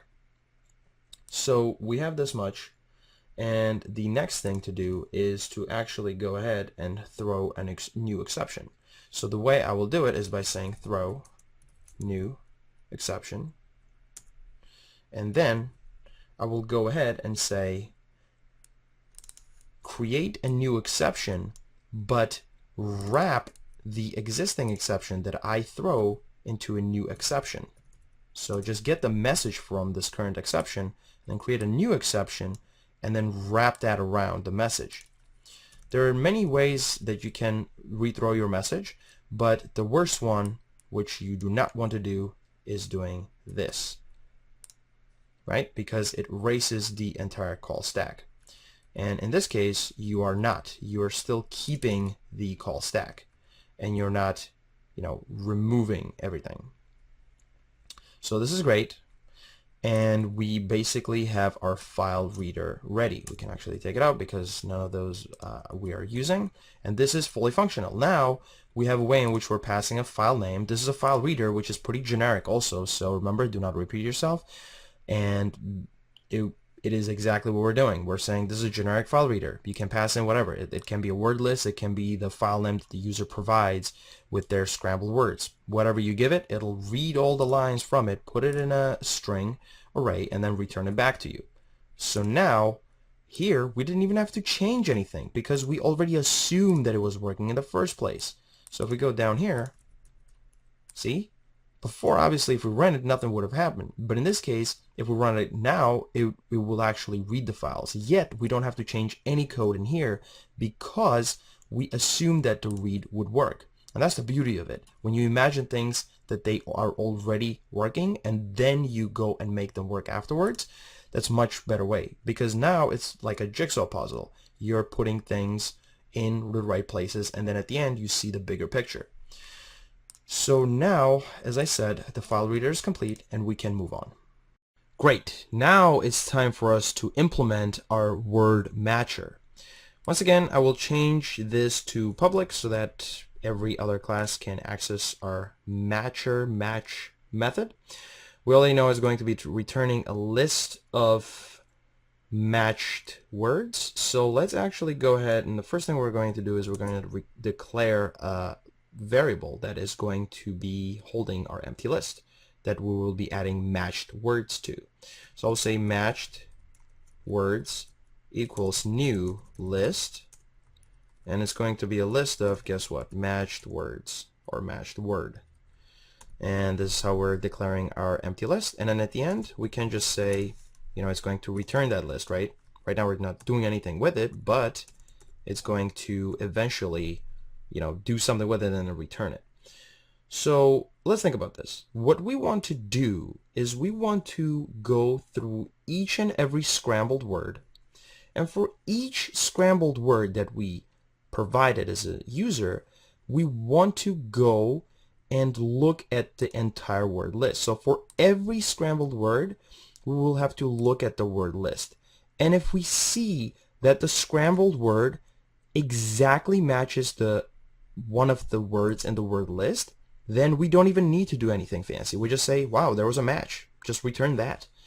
If there isn't, obviously, then what we need to do is we need to do something fancy to figure out whether that word in the word list equals, rather, is this unscrambled version of the scrambled given word. And the way we do it, as we've already talked about it, is we're going to be sorting the word in the word list and the word in the scrambled word list, right? Because there's a list of scrambled words or just one. So we're going to be sorting both, and then we will compare their values, because what we care about is the characters within each word. If the characters are the same, then we don't really care about the order. So that's going to be our algorithm. Now let's go ahead and do it. I will say for each in this case, because all we need to do is go from for each list from the very beginning to the end. So for each works just fine for that. And once again, choose your tools wisely. In this case, for each works just fine. So we need to, you know, we don't need to do for where we have all those complicated initializations and, you know, conditions and incrementers or decrementers. We just use for each. It's pretty clean, and we do just that. So we say a variable name. I just say scrambled word because, you know, it's very intuitive. I can, you know, name it A or anything else, but scrambled word in scrambled words just reads better, right? So this is going to be our first loop, and then this is going to be our outer loop, and then our inner loop within that loop, right? It's a bit complex, but it's okay. You know, because this still makes sense, because as we talked about it, first we did it in our minds, now we're doing it in code. We have to go for each scrambled word, so we're going to take each scrambled word, and for each scrambled word, we're going to go through the entire word list. So let's actually say word list, and we're going to say word. So now we have it. This is the basic structure. Now let's see. First we said if the scrambled word equals to the word from the word list, And what we're going to do once again is we're going to ignore the case. So I'm going to say string comparison, ordinal, ignore case. Great. So if they are equal, then right off the bat, just put them in the matched word list or matched words list, right? And you just do add. And now here's another thing.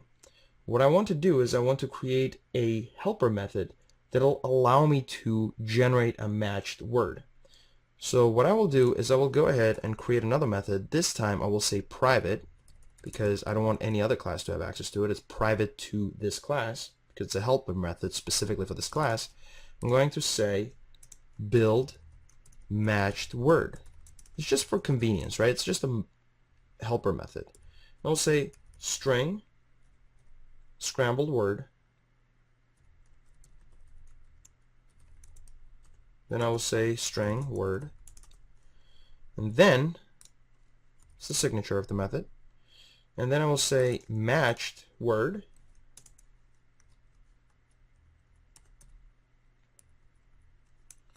Equals new matched word. Great.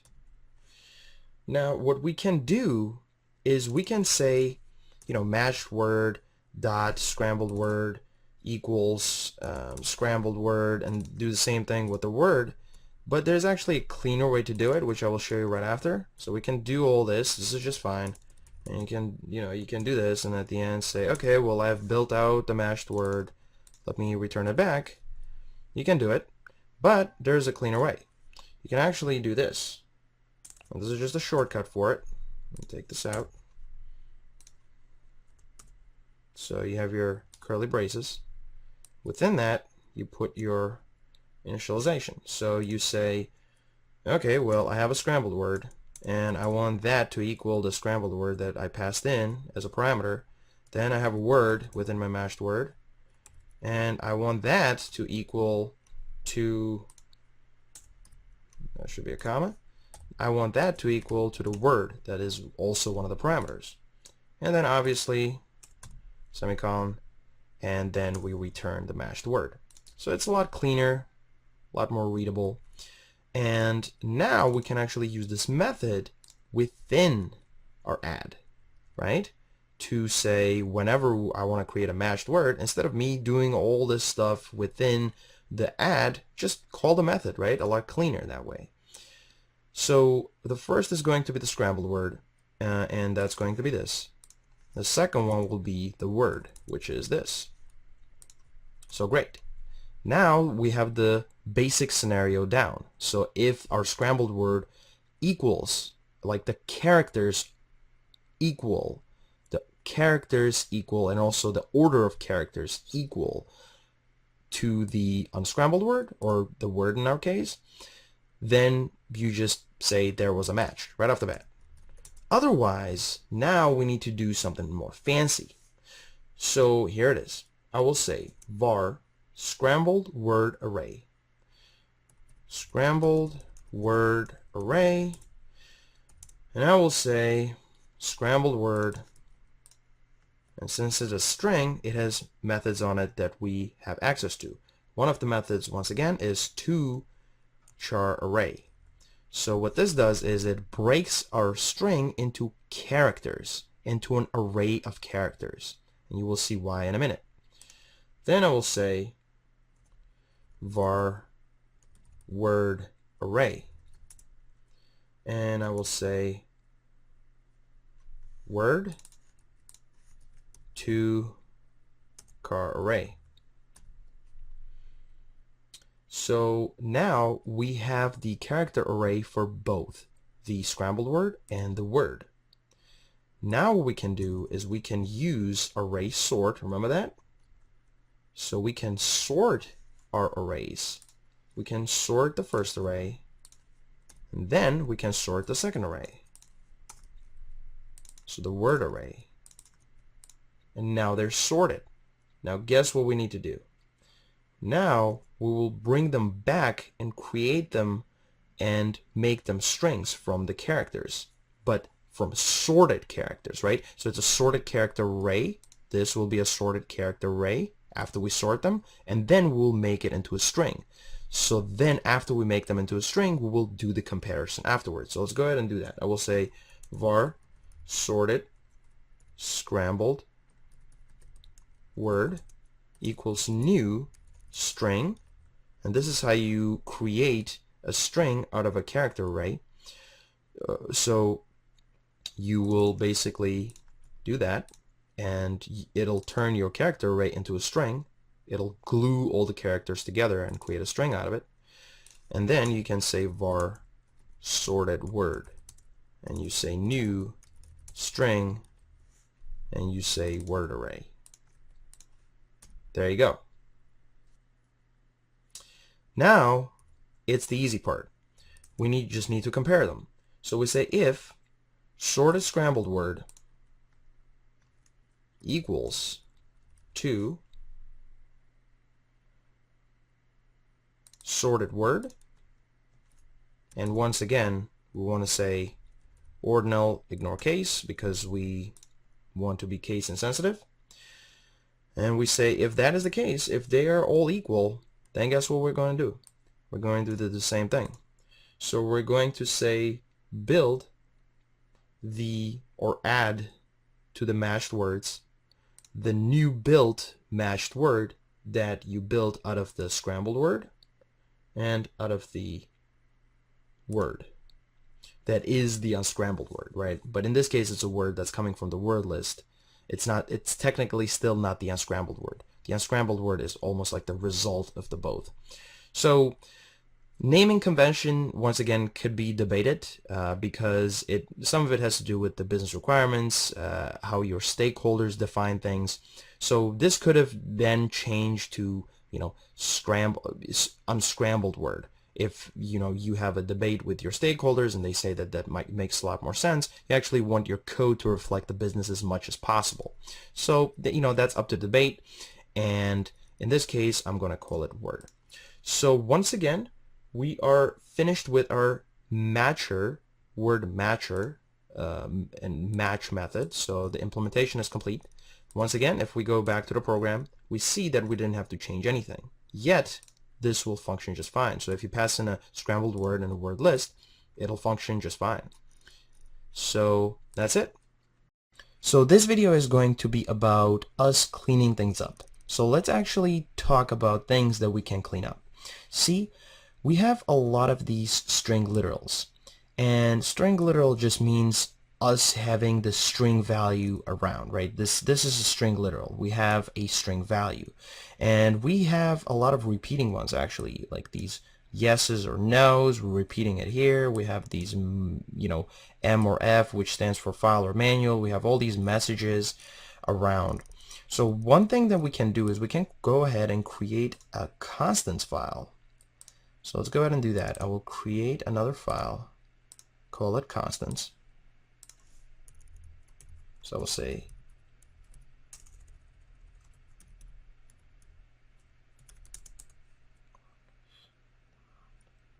great. And then I will go ahead and create the constants that we will be using. So what I will do is I will actually rewrite all of these messages. I will also go ahead and include the word list file name inside of the constants. I will include the F and M and yeses or nos, and I will make all of them constants, and then those constants are going to have concrete variable names, and then we're going to use the variable names as opposed to string literals within our program. But whenever we want to change the constants, like the values for the constants, then we just need to change them in one place, because maybe we want to use this message somewhere else. And remember, do not repeat yourself. It's better to only have it in one place, centralized place, where if you change it there, it changes it everywhere else. So that's exactly what we're going to do. So let me go ahead and start creating these messages. First I will say public const string, and then I will name this options on how to enter scrambled words.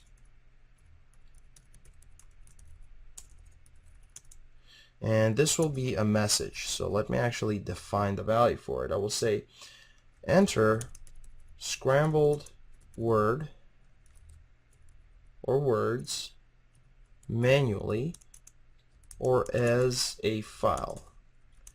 And this is just a better way of phrasing it. M manual, and that should do it for this first one. Now I will create another one. I will say public const string, and I will say options on continuing the program. Options on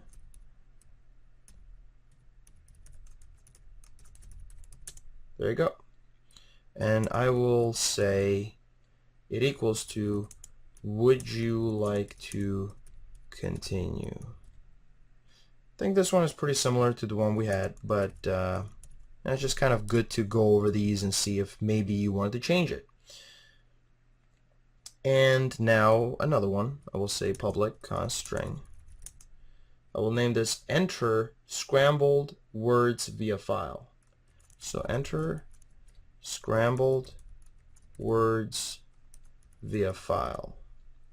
And I will say this equals to enter full path including the file name.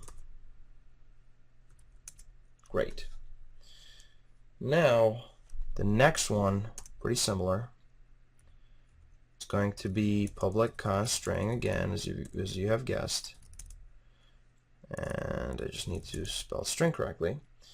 And then I will name this one enter scrambled words manually. So enter scrambled words manually. And it will say the following. It will say enter words manually, separated in parentheses, separated by commas if multiple. Great. So then a few more. So just hang in there. This one is going to be called enter scrambled words option not recognized. So once again, public const string enter scrambled words option not recognized. I will say the option was not recognized. There you go.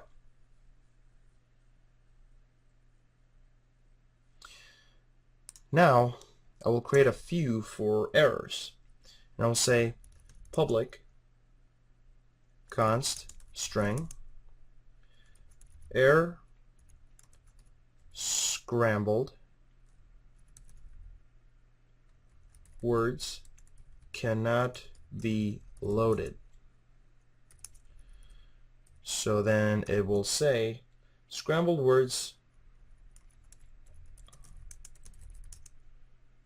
were not loaded because there was an error. Great. And then I can actually copy this, just get the structure down. This is another error message, and it will say error program will be terminated. Error program will be terminated. And it will simply say the program will be terminated.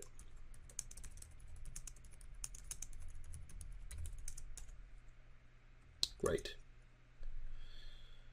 And then a few more. So I will say match found equals match found for, and then these will be the placeholders.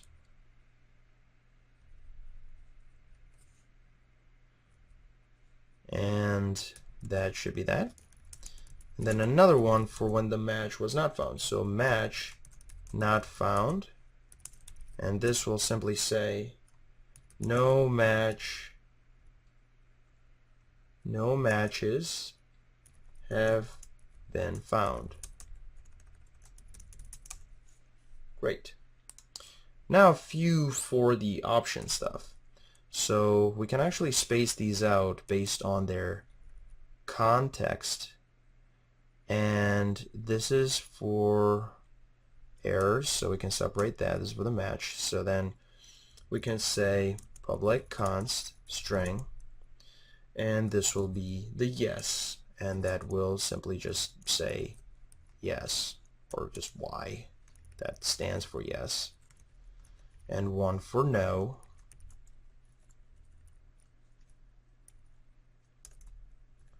Obviously this has to be no. And then we will have another one for file and manual. So this will say file, and that will be F. And then we will have manual, and that will just simply be M. Great. Now we have our constants. Let's actually get rid of all that. And this is great. Now let's go and clean up our program. Now a few things. Here, as we can see, if the file was to fail, it would be an unhandled exception. So remember how the file was throwing an exception up? We actually want to catch that exception and do something with it. So let's do just that. You already know that we need to use try catch for error handling. So I will set it up. And then I will catch the exception. Obviously, we want to do all this good stuff in our try so that if anything fails, we can catch it. And then I will say print the error. Obviously, if this was a realistic application, we would also want to publish it to a database, but in this case, we will just be printing it. So I will just do that. And then, guess what? I will say constants dot error scrambled words cannot be loaded. So that easily we just access the error. So if the error contents ever change, if you hover over it, you can actually see what it says. If they ever change, we don't need to change anything here. And if we also want to use this message somewhere else, we can just simply use the constants, which is wonderful.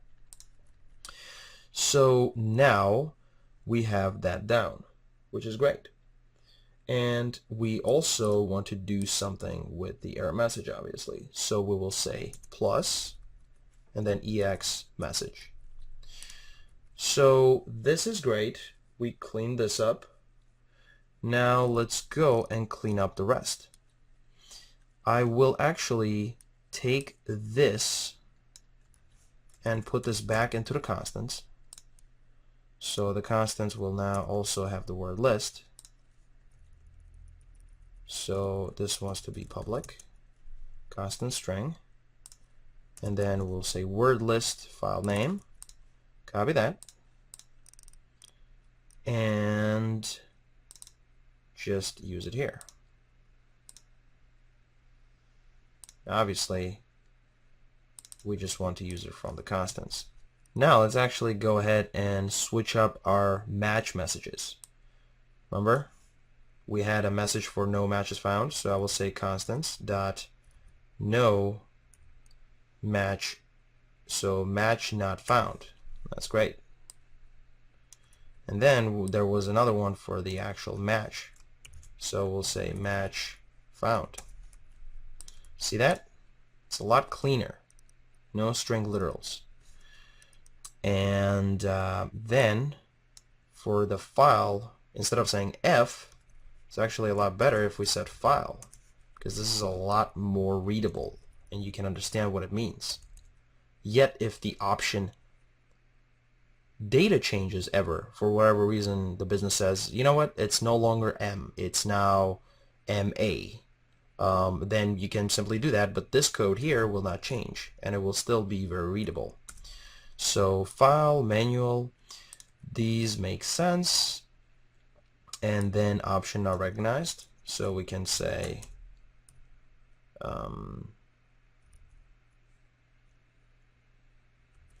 enter scrambled words option not recognized. Simply just that. And then we can go ahead here and say constants options on how to enter scrambled words. Great. Then we can say constants enter scrambled words via file, and here we can say enter scrambled words manually. So we clean that up there as well. Here we just want to say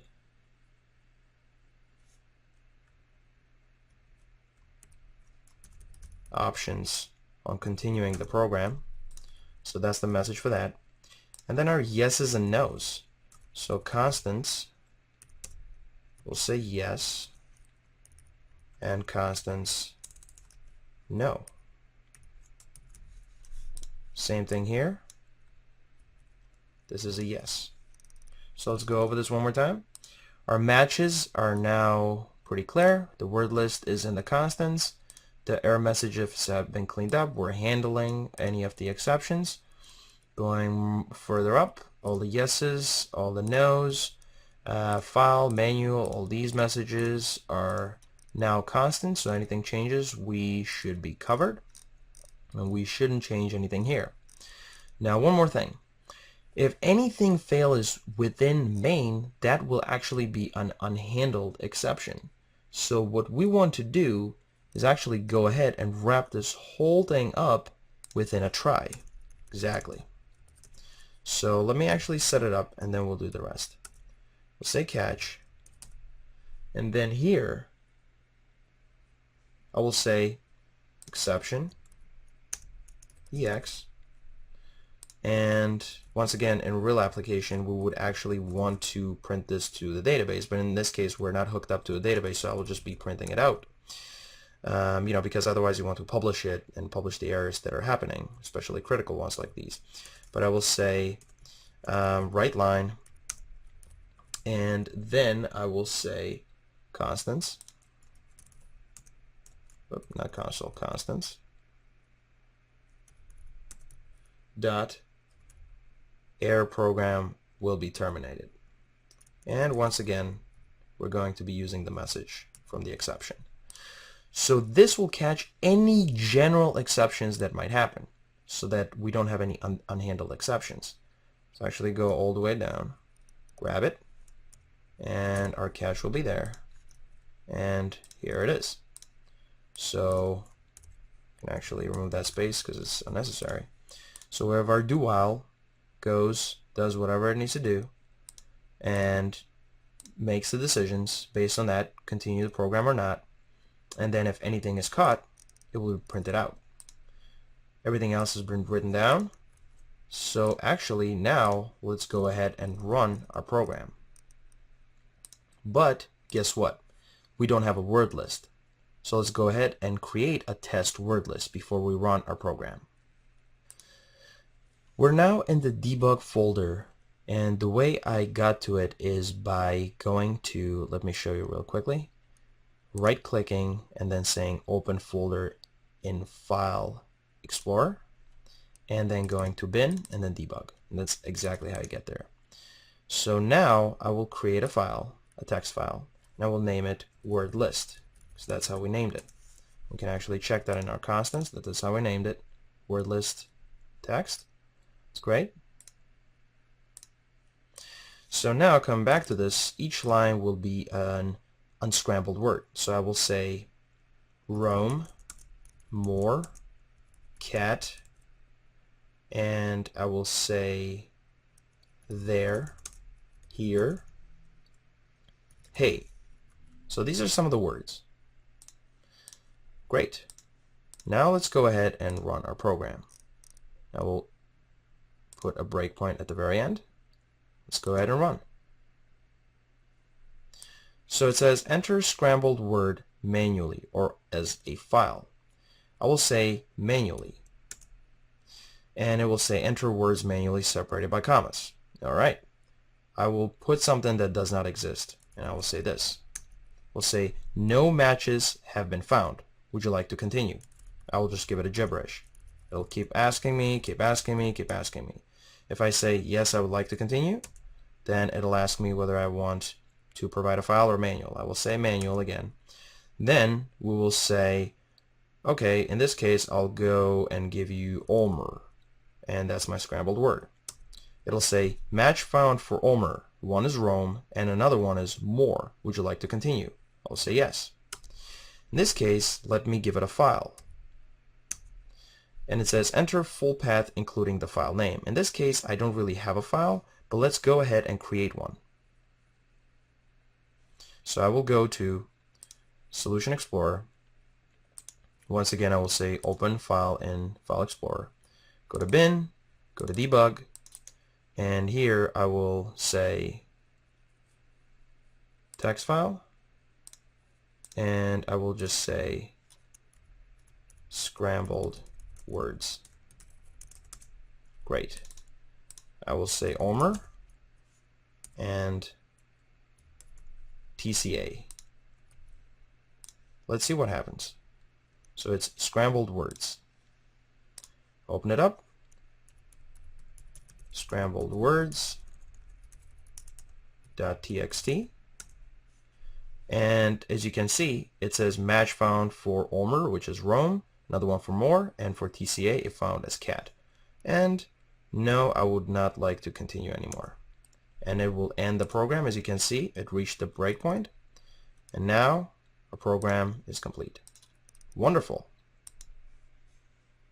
Now let's go ahead and unit test it. Okay, so now it's time for us to start unit testing our application. But before we do that, let's actually go ahead and run through it one more time and make sure we do any last cleanups if we need to.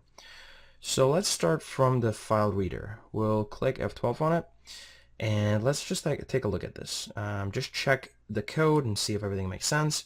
So we have our file contents that we're going to be reading into and then returning. It is a generic method that will allow us to read any type of file as long as the file is valid. If not, then we'll be throwing an exception, so that's also handled. Then let's actually go ahead and check out the other worker, which is the word matcher. So we are getting our scrambled words, our word list, then we're going through each and every scrambled word, comparing it against the word list, and if they match under the same order, under the current order, then we just create a pair of matched words, which is consisting of a scrambled word and a word, which is the unscrambled word, so to speak. And then, if that is not the case, then we go ahead and we sort it out, and that's the technique that we use. So we actually break it down to a character array, we sort them out, and then we create it back into a string, and then we compare it to see if it is now in fact equal, if all the characters within both strings are equal, regardless of the order. That's why we're sorting it. So now we are doing the same thing afterwards. We're basically creating a pair, and so everything looks good. We have our helper method here. That's great. And then let's see what else we have. We have our data, which makes sense. We have our constants, which see if all the messages make sense. Oh, there it is. So we see this dash is basically doesn't have a space before it. So, we're just going to do that. Very minor thing, but, you just want to keep it clean. And then we have enter scrambled words. Would you like to continue? Yes, no. Messages make sense. Full path, including the file name. Enter words manually, separated by commas. The option was not recognized. Scrambled words were not loaded because there was an error. The program will be terminated. Match found for 01. This is templated string. No matches have been found. Yes, no, FM, and then word list txt. So this is basically the process that you want to follow after you are done with your application. Let's actually take a look at this as well. We have our file, we have our word matcher, our continue word unscramble, and that will be decided here whether we pass in yes or no. If it's no, then obviously this is going to be turned into false. And in the loop, if it's anything besides yes or no, then the loop will basically go on and on and on. And then we can see that if anything breaks in the file, then we will throw a message and the program won't just crash. We will, handle this exception. If anything happens in the file where we're trying to load our scrambled words into the application, and if that goes wrong, then basically we're going to catch that, print it to the console, and then continue on. And then we're basically going to ask the user whether they want to continue or not. So all that makes sense. Now let's actually go ahead and run through it, and this time let's try to break the program, because that's what we want to do to really test it out. So once again, I think we've ran through these test cases, but I will just do them again, just make sure everything still works. So there you go. The option was not recognized, and you can see that we have found something. It says the option was not recognized, and this basically then goes on to say, would you like to continue? It would be better, I mean, this is not a mistake, it's just formatting issue, because you actually want your would you like to continue message to be on the next line. So the reason is because this is actually using console write, and we can pretty simply change that. So we can say write line. So these two we say write because then afterwards we're going to type in a message, but after this we want to start a new line. So these types of things are going to be difficult to catch because whether you say write or write line, both are correct. However, based on how you want it to be displayed, you might need to change around, and by mistake you might say write as opposed to saying write line. So that's why you always want to smoke test it, and by smoke testing it you want to go over and test all your main functionalities to make sure that everything aligns with your current requirements. So let's actually start it up again, and this time I will say something that does not make sense. See, the option was not recognized. On a new line it says would you like to continue, and I will say yes. Enter scrambled words in a way where it's a file or a manual. I will say manual, and I will say something that's just not there, and it says no matches have been found, would you like to continue? I will say yes.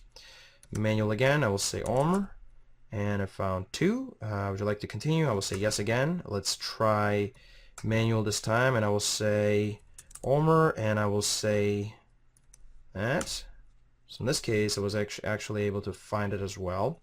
Yes, and then I will say file, and in this case, remember what our file was? I will quickly show you just to remind you what it was. Bin debug and scrambled words txt. So if we say scrambled words txt, that should work. However, what if we put in a wrong file name? So we'll say f, and then we say something like that. See? It was able to handle the exception and then continue on the application. This is why it's beautiful when you are able to handle the exceptions in your application as opposed to just letting it crash. Because if this crashed, then the whole thing would have stopped, and then we wouldn't be able to say, would you like to continue the application? So that wouldn't be a great user experience. That would actually be a very poor user experience, and you do not want to do that. In this case, we're just printing out the error message and saying scrambled words were not loaded because there was an error, and we're just giving them the directory that did not exist, and now we're saying yes, okay, I would like to continue. And let's say this time I found the file, and I can put in the correct file, but I can still keep going. So in this case I will just give it the correct one. Obviously we will already seen this example, but I will do that. And would you like to continue? I will say no. Great, so that does it for us going around and testing it out, but now we'll go ahead and start writing unit tests for our application. But just for a second, before actually creating the test project, let's go ahead and think as to what we want to unit test. In this case, we actually would want to unit test the word matcher, and I'll tell you why in a few seconds. There are different schools of thought as to what needs to be unit tested. There are people that say that you have to have 100% coverage and everything needs to be tested, and there are some people that say only the things that are very close to the business need to be tested. So the business logic, everything that is directly connected to the business needs to be tested. Now, these are all pretty vague. it depends on a specific situation as to what the person's needs are.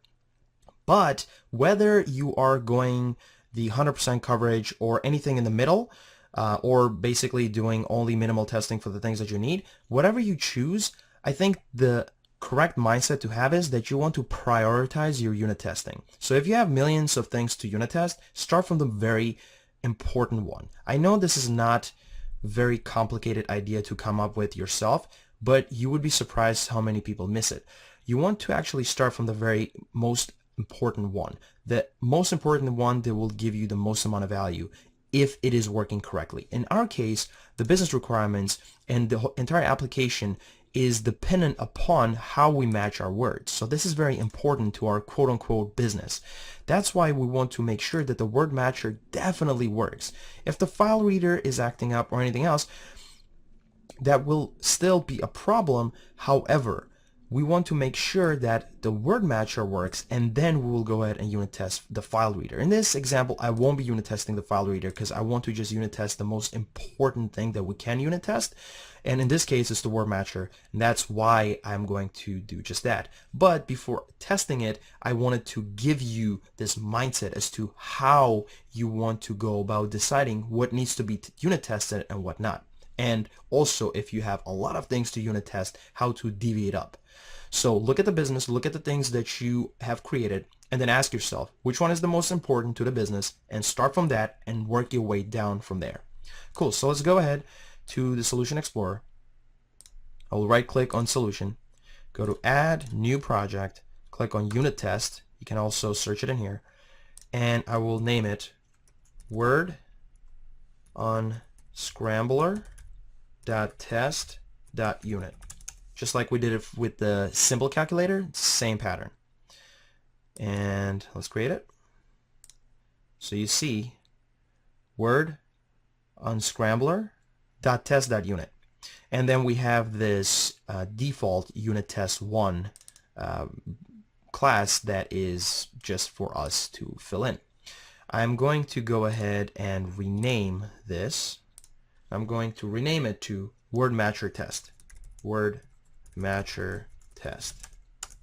There you go. It'll change the name of the class as well. There you go.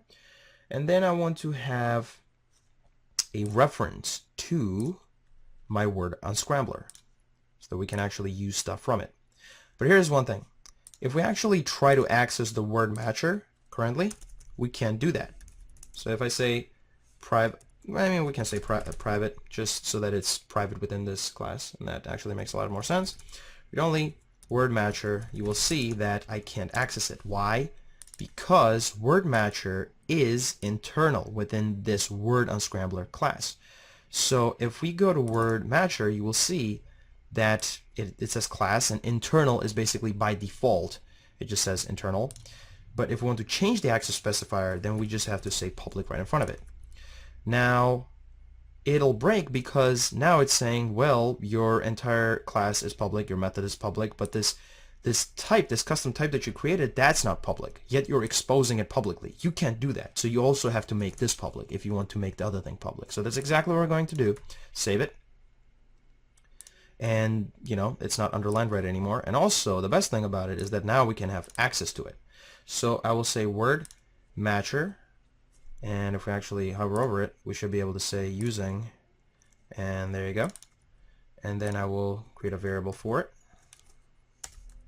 Say new word matcher. And that's it. Now we have access to it. So let's actually see what we want to test. Let's make a couple of tests in which we have a list of words as though we're pretending like we have loaded those words already, a word list and, you know, a list of scrambled words, and then pass them into the match method. Because the match method doesn't care whether you load it from a file or anything. It only cares if you pass it into it a string array for scrambled words and for words. So let's do exactly that. I will say, let's name this first. So I will name it to scrambled word matches given word in the list. So scrambled word matches given word in the list. That's our scenario. We'll say string words equals, and I will give it some words. I will say cat, chair, and more. So cat, chair, and more. And then for scrambled words, I will only have one. So it's going to be scrambled words, and then you're only going to have one thing in it for now. This is the given word, and this is going to be Homer. We actually did an example like this when we're running the program, but this is just a simulation of that situation. So then we're going to say matched words equals, here's the interesting part. We're going to use the word matcher, then we're going to call match method, and the first thing is going to be the scrambled words. Second thing is going to be the actual words, or the word list, as though we have loaded this from a word list. We really didn't. We're just faking it out, and that's what testing is all about. We're faking it to make sure that the situation works in that scenario. Then we will say assert dot is true. So we will say if the matched word count is 1, so we're expecting this to at least be 1. What? Not at least. We want it to be exactly 1, not at least be 1. We want it to be exactly 1 because there needs to be this match of OMRE to MORE. So we're going to say dot count, which is a property on our list that we can use, or any list. It's just that matched words happens to be a list. And so if this is true, then go on to another assert. Let's actually now do another assert, and we'll say is true, and we will say matched words 0th index scrambled word equals to Homer. And then we're going to say assert is true, very similar to the one above. We're going to say dot word dot equals more. And let me go over this real quick. So all we're doing here is we're saying, okay, we loaded a word list, we loaded scrambled words. In this case, this was a manual input or this was from a file. We don't really care. As long as we have this scrambled word, in this case, there's only one. Then we're passing that to the word matcher. We're matching them up, and then we're expecting that the matcher will have one match exactly. Then we're saying if this first condition is true, then we know that it should have a 0th index. And in the 0th index, which is going to be the first and only element, we're saying that element is going to be a matched word. Remember the custom type that we made, the struct? So on that struct, we're going to have a scrambled word and a word. And we're saying if that scrambled word is OMRE, and if that word is MORE, then that was the correct match. Let's go ahead and do another one. I will go ahead and copy the first unit test. It's going to be very similar. I will say scrambled words match given words in the list. So in this case, we're going to have a scenario in which we have multiple scrambled words. So I will say scrambled word matches given words in the list. And the second word is going to be act. So there you go. Now we are saying still pass it into the match method. But in this case, expect there to be 2 matches. So that's great. Now, after we know that there are 2 matches, if this is true, then we're saying the 0th index, we're expecting it to still be OMRE and then MORE, which is basically the same thing as above. But then we're also expecting to have another match. But in this case, we're targeting the first index, which is going to be the second element. And in this case, we're saying if the scrambled word is act, then the unscrambled word should be cat. So now we have tested the functionality of a core method that is the most important to our, as I said, quote unquote, our business. So now let's go ahead and run these tests.